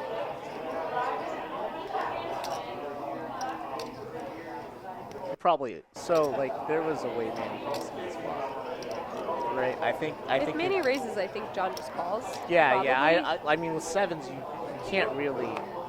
Three-handed, it's a really big hand, especially versus Manny. He definitely could jam it. I think Manny might have minimized his losses in this spot. I'm not sure we'll never know what John would do with that there. But I think even like tight players realize that when you're three-handed, that a pair is just such a strong hand. Yeah, I completely agree. So you think like maybe like sevens is a little too high up on the range It's to too just high. let it fly. Yeah, just think about pairs. Like my friend and I always say, like we'll always love you pairs, because even when you are getting it in, you're like, oh my god, I'm screwed. Screwed how? You're against ace king. Like your opponent's range, even the top most like strong range, includes so many more combos of ace king, king queen, ace queen suited, stuff like that, than higher pairs than yours. So even when you get it in, you're like, and then you get snap called, you're like, oh god, you feel sick. You're like, you're racing. So You're it's right. fine. That happened to me on my bust out here. I shoved fours with 8 big blinds. I got snap called. I was like, uh-oh. Flipped over ace queen. Yeah. Just happened to be No an problem. ace on the flop. Yep. So, but, you know, that's poker. So. Yeah, my boyfriend, the last ARC series, he cashed for a lot. I forget what it was, 40,000 or something like that, but he was like beating himself up because he played fours like super aggro four-handed. Got called and was up against ace queen, and he was like regarding it the whole way home, and I was like, guy didn't snap call because you looked like your hand was massive. Yeah. When he did call, you were slightly ahead. I was like, Yeah. it'll be fine.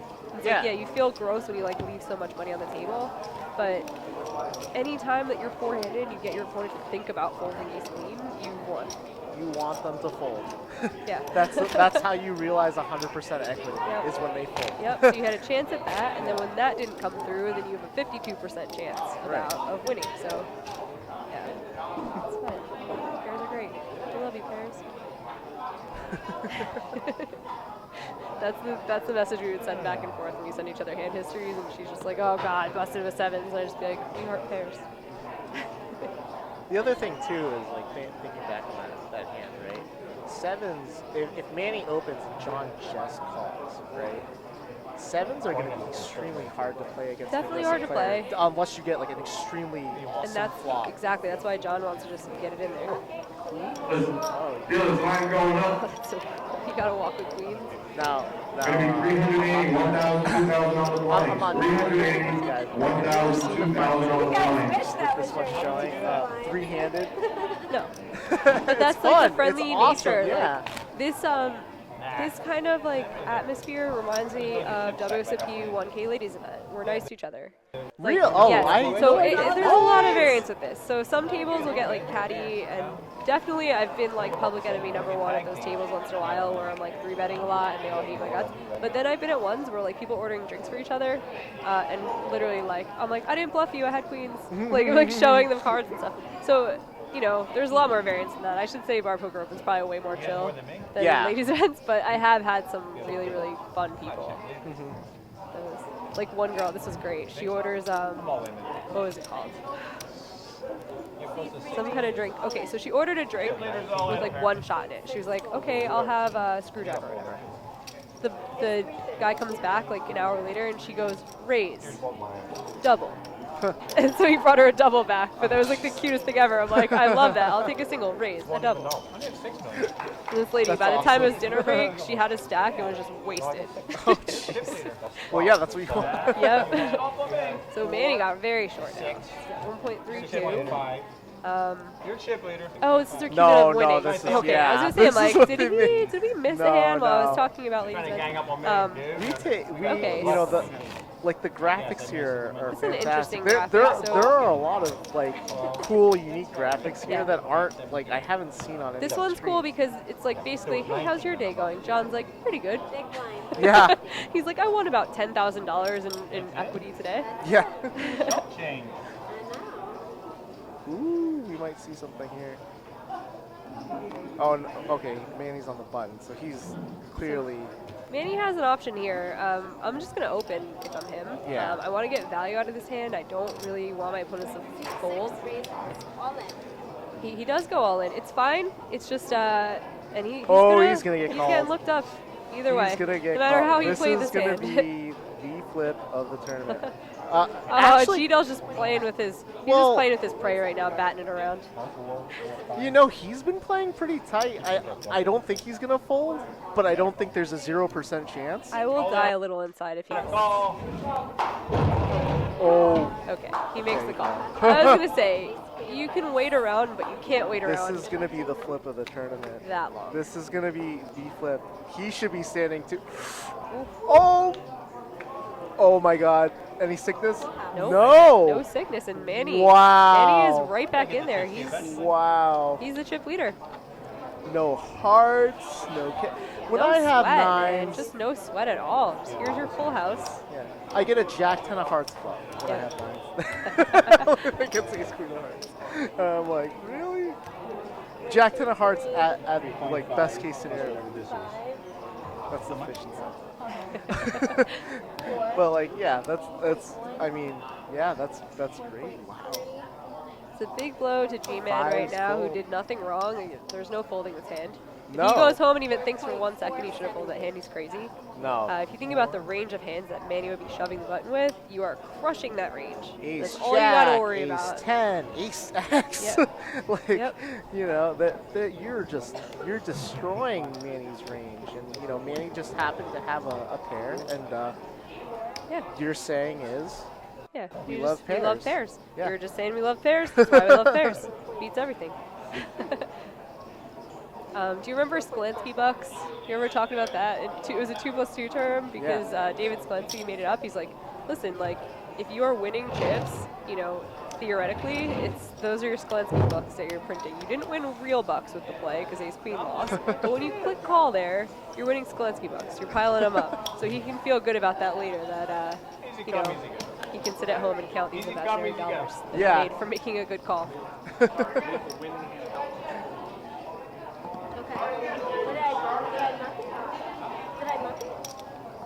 So you see G-Man now, after making that call, is down to only 6 big blinds, and Manny is back in the driver's seat. I would assume that if G-Man chills there with 6 big blinds for a little while, that Manny's going to be able to lean on John pretty hard. Yeah, with these blinds, great. This is gonna get interesting. And this is the big pay jump we were talking about. Yeah, the pay jump from third to second. Gigantic pay jump. I mean, this is what, like 8K and or 86 into so it's like 6,000 or something, I think. So yeah, you know, outlasting one more player is making 6K. And for some of these people, their biggest score has been 800, 900 bucks. Like this is a massive, massive, massive pay jump. The pay jump is bigger than their biggest score. The pay jump, making this pay jump may pay for all of their poker tournaments for the rest of the year. They're just on a free roll for like the whole year. That's what I'm saying. I want to fix it right now. If you think about that too, like a lot of the guys when I was talking to them in interviews were talking about wanting to go to Vegas and needing to save a couple $1,000s. Yeah. This is paying for like 3 years of Vegas trips if you make the pay jump. Yeah. G-Man, pick your head up.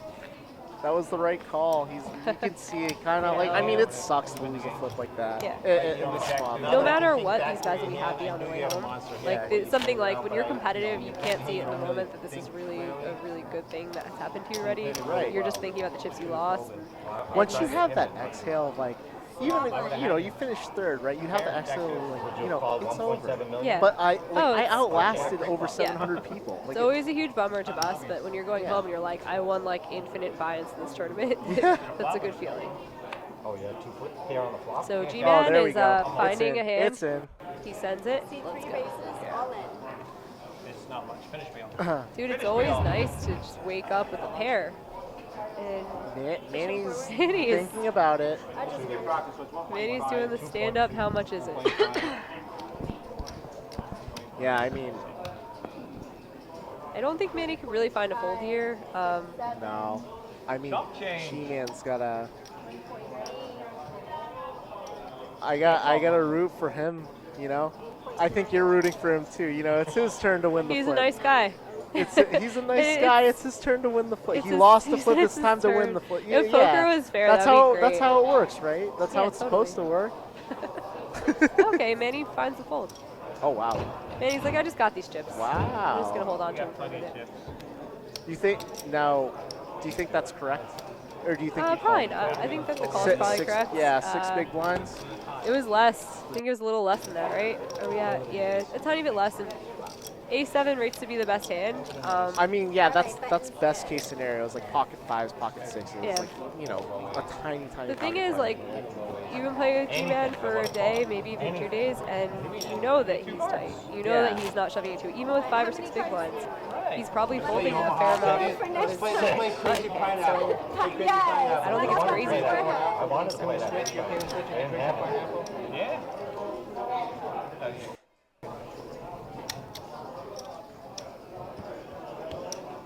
Also, like you said, Manny knew that it was G's turn to win the flip, so. Yeah, I he fold your sensed turn. it.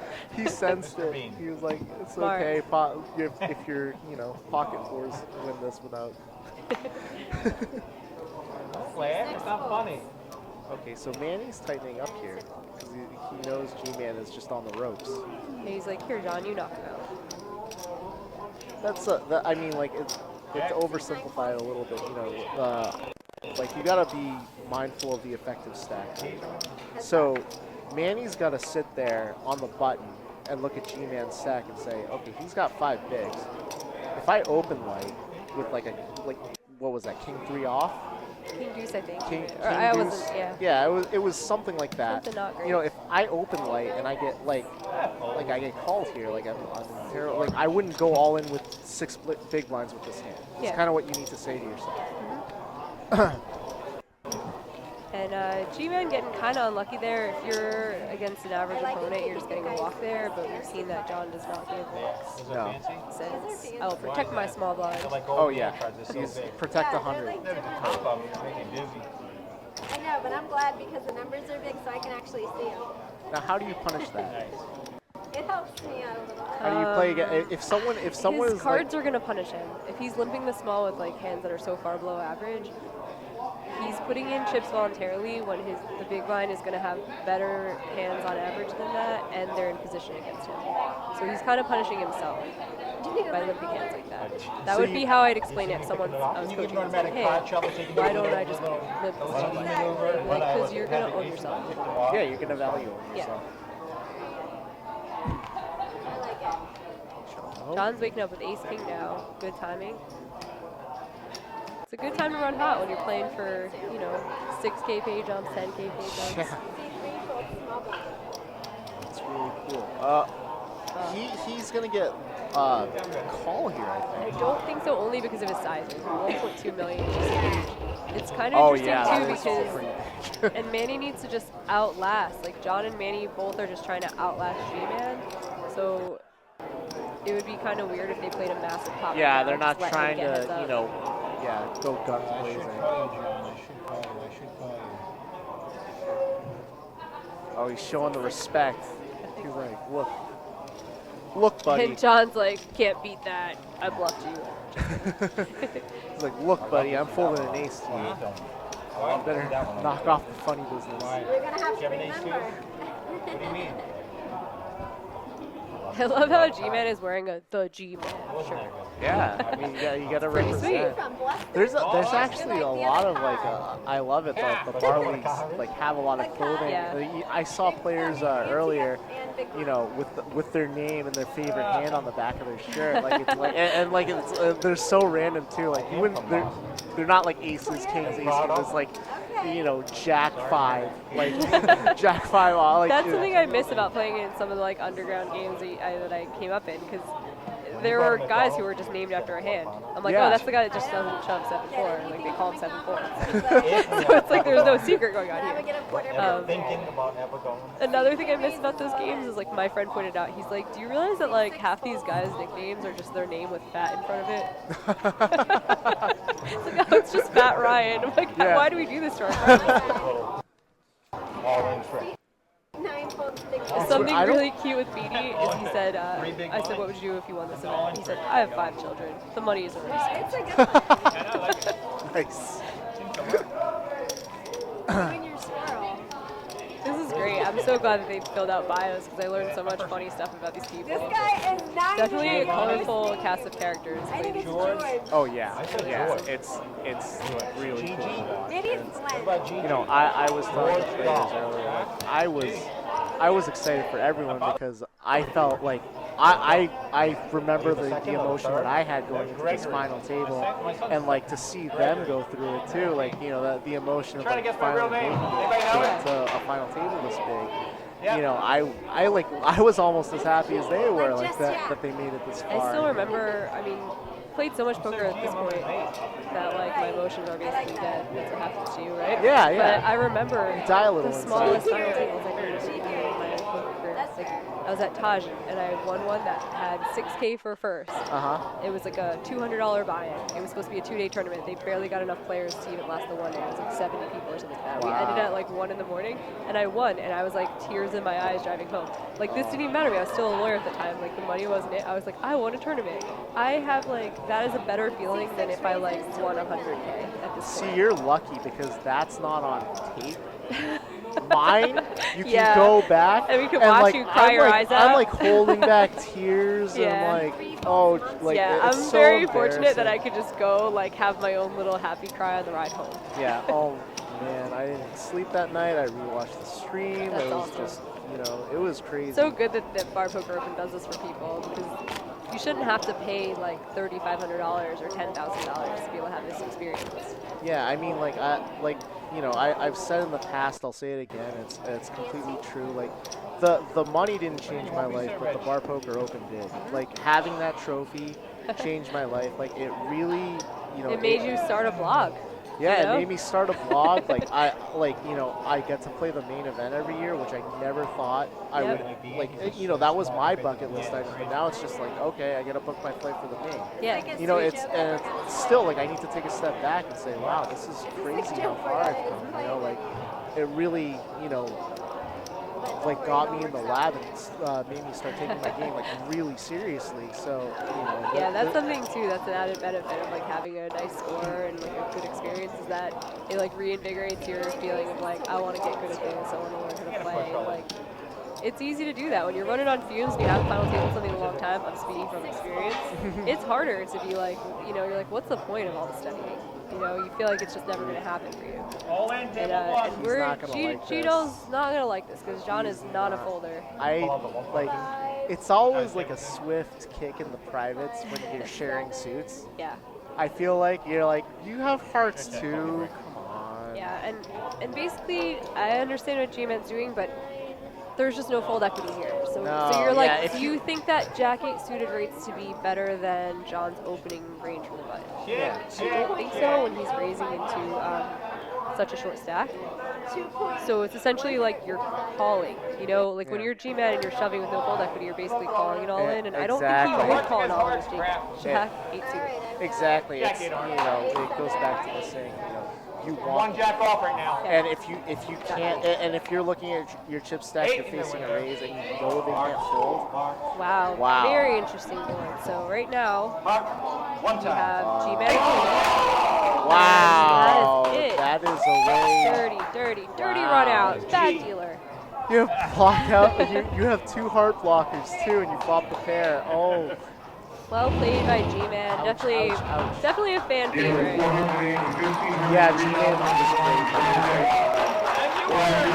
He says something you want people to know about him. His son and daughter are awesome. His daughter Elizabeth is a med tech, loves helping people. His son Gino II owns his own business. Emergency repair shop.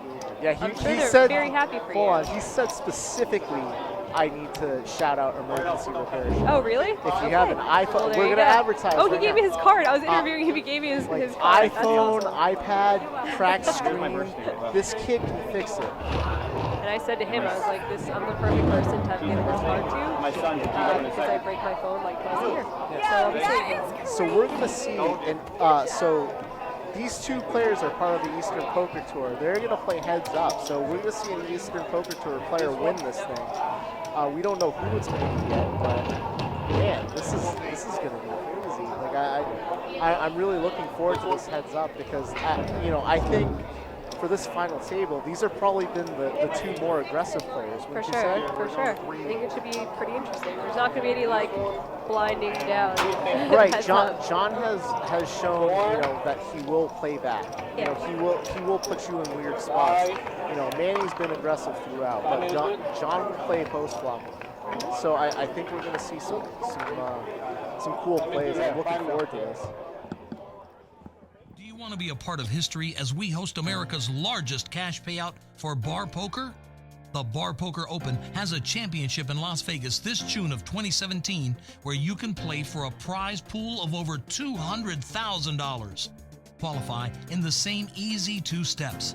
Step 1, finish top 3 at any of our local BPO qualifiers at your local bar.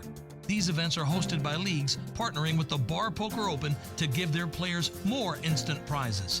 They're all listed daily at www.barpokeropen.com. A top 3 finish instantly wins you a seat into our Step 2, a private online free roll at barpokeropen.com. Finish in approximately the top 5% online for qualification into the championships in Las Vegas instantly. First place online even wins a full Las Vegas package that includes hotel, airfare, and a seat into the $200,000 championship in Las Vegas. So there's even more than 50 full Vegas vacations up for grabs as well. That's it. You can now play against other Bar Poker League players in a national championship for $200,000 cash. Your place at the final table will even be live streamed to the world. So let's recap. Step 1, finish top 3 at any one of our listed local Bar Poker Open events. Step 2, finish in approximately the top 5%. Now you can head to Las Vegas to play for $200,000. It's that simple. Now, head to barpokeropen.com to find an upcoming game or league in your area. If your league is not a part of the Bar Poker Open, it's easy to sign up. Have them contact us so you can play in a record-breaking cash championship.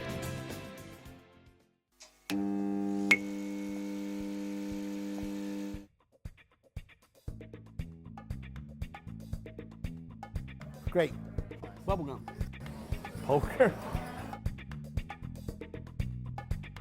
Better. Fun. Fun. Amazing.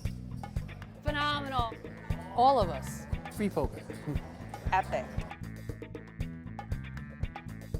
Greater. Lifetime changing. Opportunity. Oh, River Chasers. Hopefully it's going to be suit up. Canadian. One of my players. We better win one. I wish it was mine. Life-changing. Can't match it. Amazing championships. Unique. Ridiculous. Suit up Poker League champion! Incredible. Amazing, are you kidding me? I want to play for that. You know what? I think I'm actually going to let you take over. So and you I'm going to play. go back to Yeah. be a BPO player. Okay. All right.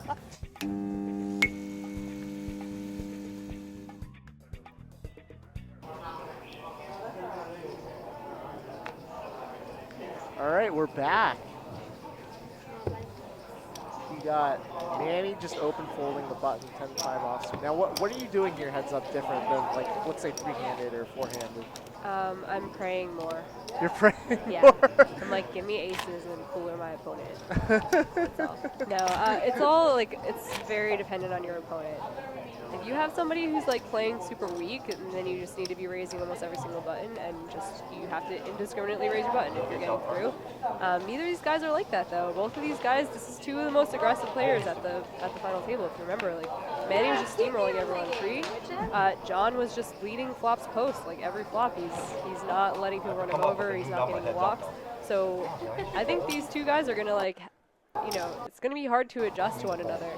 Now, one strategy that I think I've heard that is interesting, I haven't studied enough of it to really say, like, that's good, but I have tried it, is if you're playing heads up, I've heard of, like, limping the button with 100% of your hands. Yeah, it gives you the ability to play every hand. That's what you want to do. If you think that you have an advantage over your heads-up opponent post-flop, then that's a pretty good strategy because it makes it so that you don't have to choose a folding range. You know, you can just be like, all right, let's keep the pot small, keep your stack to pot ratio very high. Yeah, but that also includes limping aces. Yeah. You know, which is... Yeah, you can't be like, I'm going to limp my little like jack 3 off and I'm going to raise aces. You have to like, it has to have be a balanced strategy so they can't figure out what you have.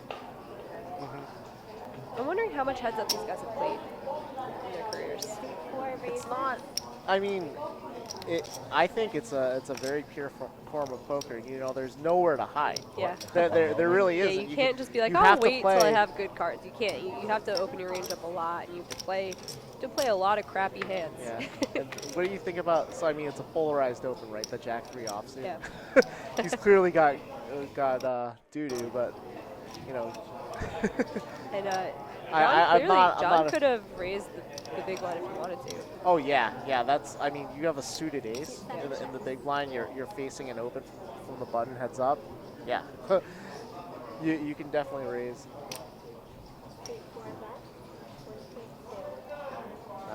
John, I mean, I would think would peel one street. He's got middle pair. He's got an overcard. But this flop's tough, right? Because like a lot of turn cards aren't going to be good for your hand. Any club that hits is going to make the game very hard to play. I mean, we know what Manny's folding. You know, he's probably not going to bet that club. He might. I would actually love to see him bet the club because in this spot, right, the third club is way better for Manny's range. Yeah, probably. I think. Yeah, it's just so tough. Like John just knows to be sticky. Like you know heads up that when you're making hands as strong as second pair and top kicker, you're not looking to fold this hand really. It's so much different than full ring. When full ring, you second pair, who cares? You know? Yeah. You're not going to put your whole stack in. Your hand value just goes way up. Yeah. And Manny did bet. Good job, Manny. Good job. That's awesome. Yeah, I mean, and this puts John in a super tough spot because again, what turn cards is he hoping for? Because even the ace of clubs is dead to him. Yeah. You know, that's a terrible and river John card. does let it go. We do want to mention something different about this Bar Poker Open compared to all the other ones. We went international. Yeah, it's international now. We have a Canadian team, Pocket Aces Poker League in Ontario, and one of the players that came here to represent them took 11th. Vincenzo Buffoni. I might be butchering your last name. I'm very sorry for listening. And if you're not listening, then that's perfectly how you pronounce Buffoni.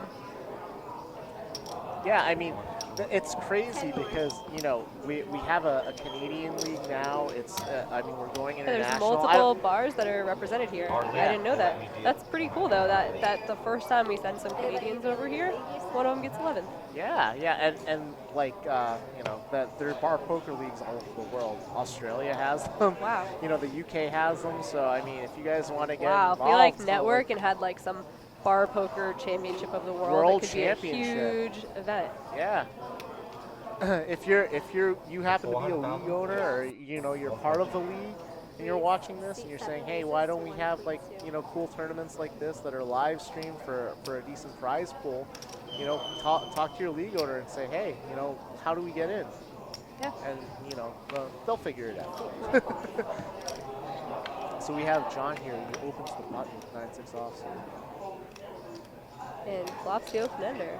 Wow, that's a great flop.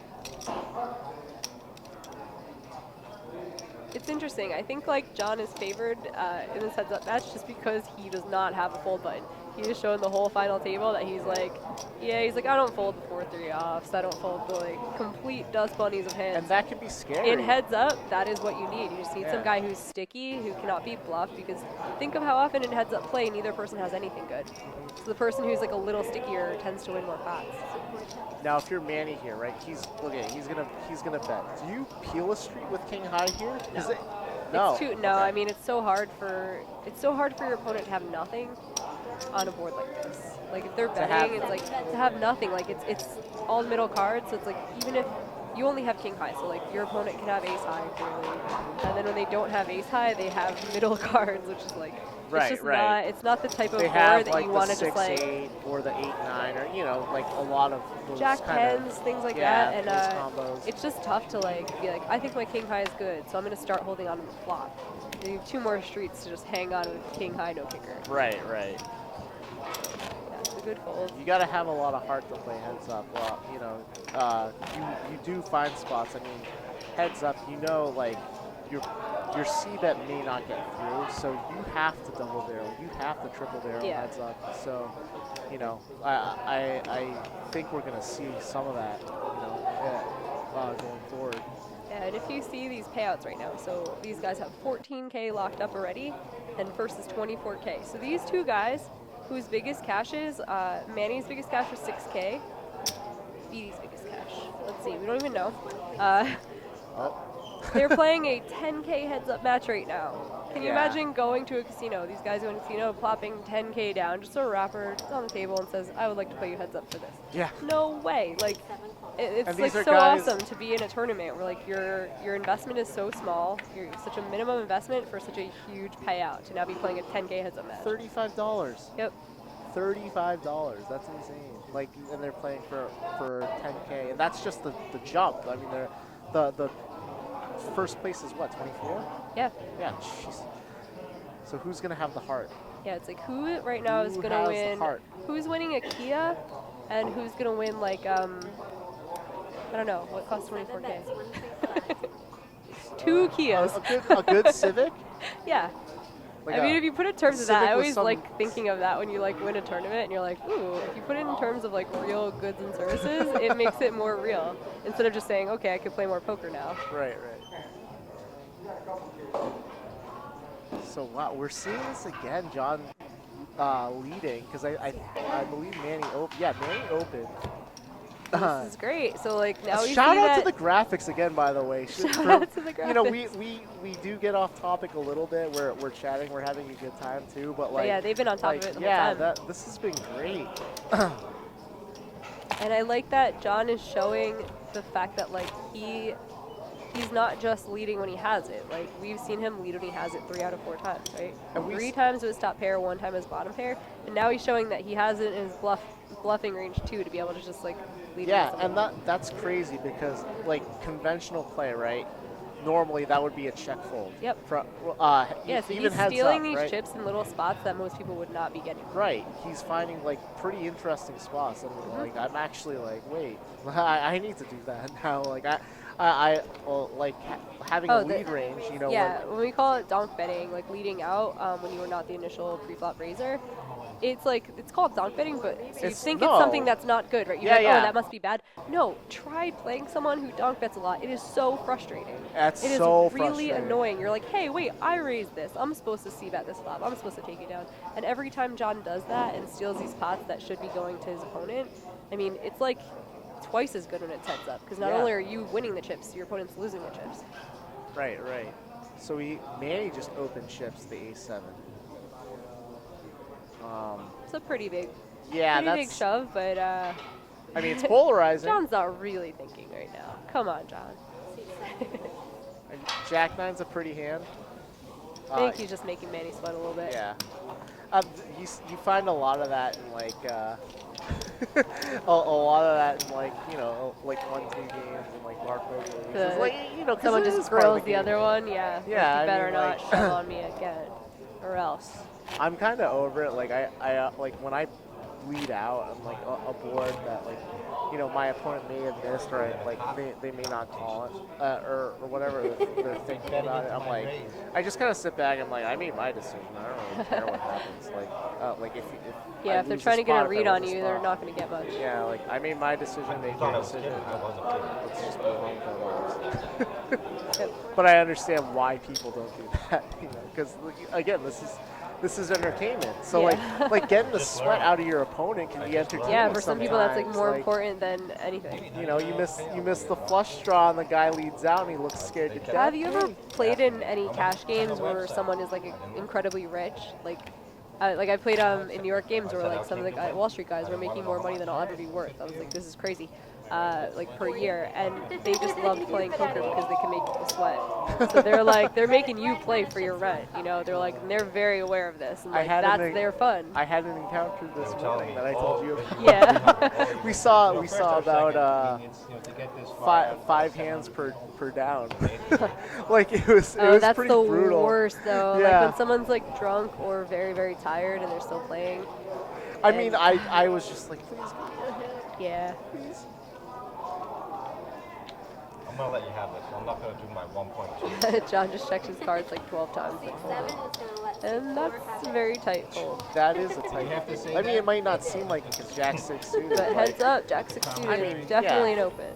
I mean, 9-handed, 10-handed. Where's Ryan? Ryan, did you hear that? That's how much it changes when your head's up, you know? Ryan's commentating. How would you practice heads up? Like, have you? I just try to like get heads up in every tournament I play for practice. So you just play heads up in the most important spots? Yeah, just for like hundreds of thousands. No, I think if you play a lot of online MTTs, which like I'm fortunate to be in New Jersey, I play on BorgataPoker.com, which you can see on the signs there. But when you're playing online tournaments, you're playing like fields of 100, 150 people a lot of the time, so you end up getting the final table more often than you would in live events, and you get to play a lot of short-handed poker, you get to play heads up more often, so you do get some experience online. I definitely need to hit the lab and get some actual like heads up coaching though. I feel like it's hard to get good heads up, like good solid heads up experience in not huge spots. Exactly. just playing is not what I recommend. Right. Like it's what I do because I like have a lot of other interests besides just playing poker right now. But it's like definitely not the way to practice getting better. But it does work. It's way better to be playing online. You get to see more heads up more often. If you're just a live player and you're relying on making it to a live heads up thing, like that's like you're not going to do it. Maybe once every 2 years you'll have experience. So Yeah. Doug Polk, help us, please. Share your secrets. it is good. That's one way though. Is like if you watch a lot of poker, like I've been watching a lot on Poker Go. I've been watching a lot of streams and commentating on streams and stuff. I've got to see some really good players play heads up, and I'm like, that's kind of a good learning experience too, where you're forced to like focus on every single hand and talk about every single hand. So Manny here opened to 1.5, and John 3-bet to 3.4. Now, do you think these raises are getting just so big? Like I don't know why the raises are getting like extremely huge heads up. Now, that's like a quarter of a stack. Yeah. Do you think that he should have like a raise fold range in that spot, like when he raises to 3.4? No, do you it's think half your stack. He's got to put it in, right? Yeah, so it's almost the same as jamming. Range. Yeah. So it actually looks a lot stronger than jamming, so maybe if his hand was worse, that would be a pretty cool play. He had like ace-4 off or something and made it 3.5 million, I'd be like, cool. Because you really look like you're not folding. You're absolutely never folding. So I mean, if you have a hand that's like barely in your jamming range, like the very bottom of your jamming range, maybe that's a cool hand to 3-bet, commit yourself with. Yeah.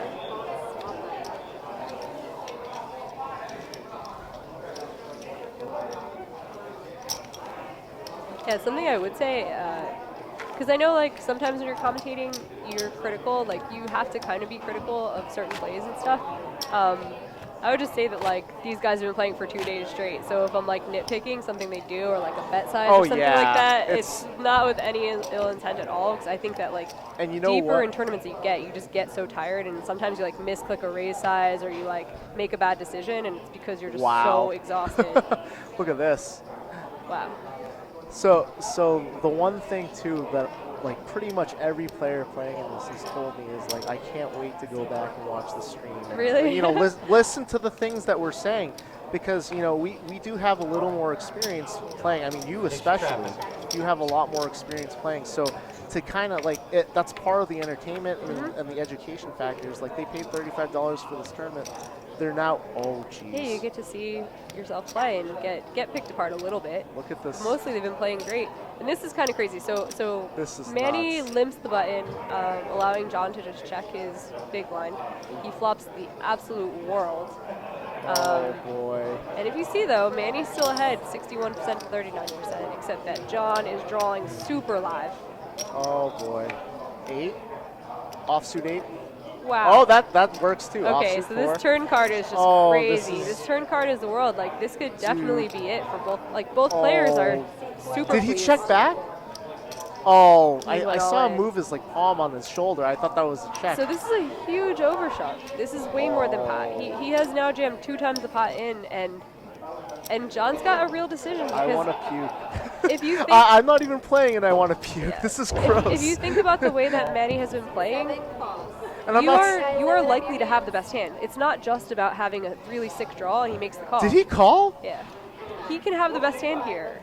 Do you realize that? The King 5 suited could be ahead of Manny's range when he makes that jam. He could be jamming worse flush draws, worse straight draws, and that's it. Oh my. John takes it down. The sickest hand ever. That is, congrats to John. That is insane. That has to be going through John's mind at the time. They're close in chips though, right? John has him. John's got him by like very small amount. Yep. Wow, okay, spoilers. John first. Yeah, like I wanted to see the chip count. Jeez, wow. I mean, now, like, all right, we'll get to John in a second, but if you're Manny, should you be regretting the way that you played the Kings there? No, absolutely you not. got it in super good. He realized that was a very wet board and that his hand was very, very, very like vulnerable in that spot. So he jammed 2 times the pot, and he got it in good. And his opponent made a sick call though. Like it's the kind of thing where like if you want to make that call when it's such an overjam, you just have to start thinking about like the hands your opponent can have. And, like when the board is that draw heavy, there's so many straight draw and flush draw combinations that you're ahead of that spot. So like, you have to start thinking about that. It's like a very gutsy call and like you're likely to be behind, but not always when you're against an opponent as aggressive as Manny. Man, that was wow. Yeah, Manny, keep your head up, man. That's rough, but rough way to go, but I don't think you did anything wrong. I mean, I was really excited to see you play. And I actually gave a good portion of my chips to Manny on day 1B, and I was That was happy. nice I of was you. really happy to see him here. Are any of them in John's stack right now? Can you recognize any of your chips? What? Maybe one red chip, or like a quarter of one of the white chips. Yep. So you know what's funny? Like with Manny, the runner giveth, the runner taketh away. Yeah. Congratulations, John. That's Gotta feel really good. So John is walking away with $24,000. Manny's walking away with 14. Yeah. I mean, this is. So I mean, nobody here is sad at all. Well, Manny's a little sad right now, but after like 15 minutes from now, 20 minutes from now, when he hears the money machine counting all the $100 bills that he's about to pick up and leave with, he's not going to be that sad. He'll feel happy about it. Yeah, he'll be like, it's cool that this event is like so close to the holidays too, because almost everybody that I talked to when we were interviewing before the final table said that they're like, oh, I have kids, I have grandkids, I'm just spoil my wife or whatever. Like almost everyone had the idea of like giving something to someone else, and almost nobody said, I'm going to go buy something for me. Right. I mean, it's that's what it's about. I mean, people are using the money to to help themselves out, maybe play a little poker or like help their families out. This is a great event. Played it for $35. They got a live stream with friends and family watching. They got Hugh, an expert, analyzing their hands. Stop No, it. I'm not setting gonna the bar a stop little it. too high for the commentary I provided. I am not going to stop it because you've been great. I've learned just sitting here with you for a few hours chatting about poker. So I mean, thank you for I appreciate it. for This is gracing fun. us with your presence. Thank you Queen of for Poker Twitter. stop it. This is fun hanging out. Okay, so we're gonna hear from the winner in a minute or two if you guys want to stick around. But I'm gonna take off. It's been a lot of fun. Thanks a lot, everyone who chatted with us, who asked questions, and who supported their friends. Hopefully, I'll see you guys at a BPO in the future. Oh yeah, we hope so too. Thanks guys for tuning in. So congratulations on this huge win on your $24,000 score. How are you feeling right now? Awesome. I said coming Friday, I'm going to win this, and I brought my son with me. And Friday, Saturday, Sunday, I said, I'm going to win, I'm going to win, I'm going to win. The whole day Monday, I'm going to win. Final table. It's amazing. That's all. Do you have any predictions for like lottery numbers or something for us? 1, 6, 8, 9. So I want to ask you, this is the board for your final hand. What were you thinking? What were you feeling when you decided to make this huge call with these draws? Well, Manny is such a strong player. I said, if I don't call him here, he's just going to keep pushing me around. And I had a lot of outs on the river. I open-end straight outs and flush outs. Yep. So I said, now's the time. And with Manny, I mean, he could have had a worse draw or something. He was really pushing people around this final table. Did that come into your mind too? Yes. I didn't want him to, well, that was the final hand, but if I let him push me around there, he would have just pushed me around the whole time. Yeah. Well, awesome. It turned out to be a great play, and congratulations on your huge win. Thank you. So who's here with you watching you? Who's watching at home? Who do you want to shout out right now? I brought my son Brad, my roommate Chris, Sonia, Jamie, James, who am I missing? Cindy, Pachico. We're all from Southern Mass.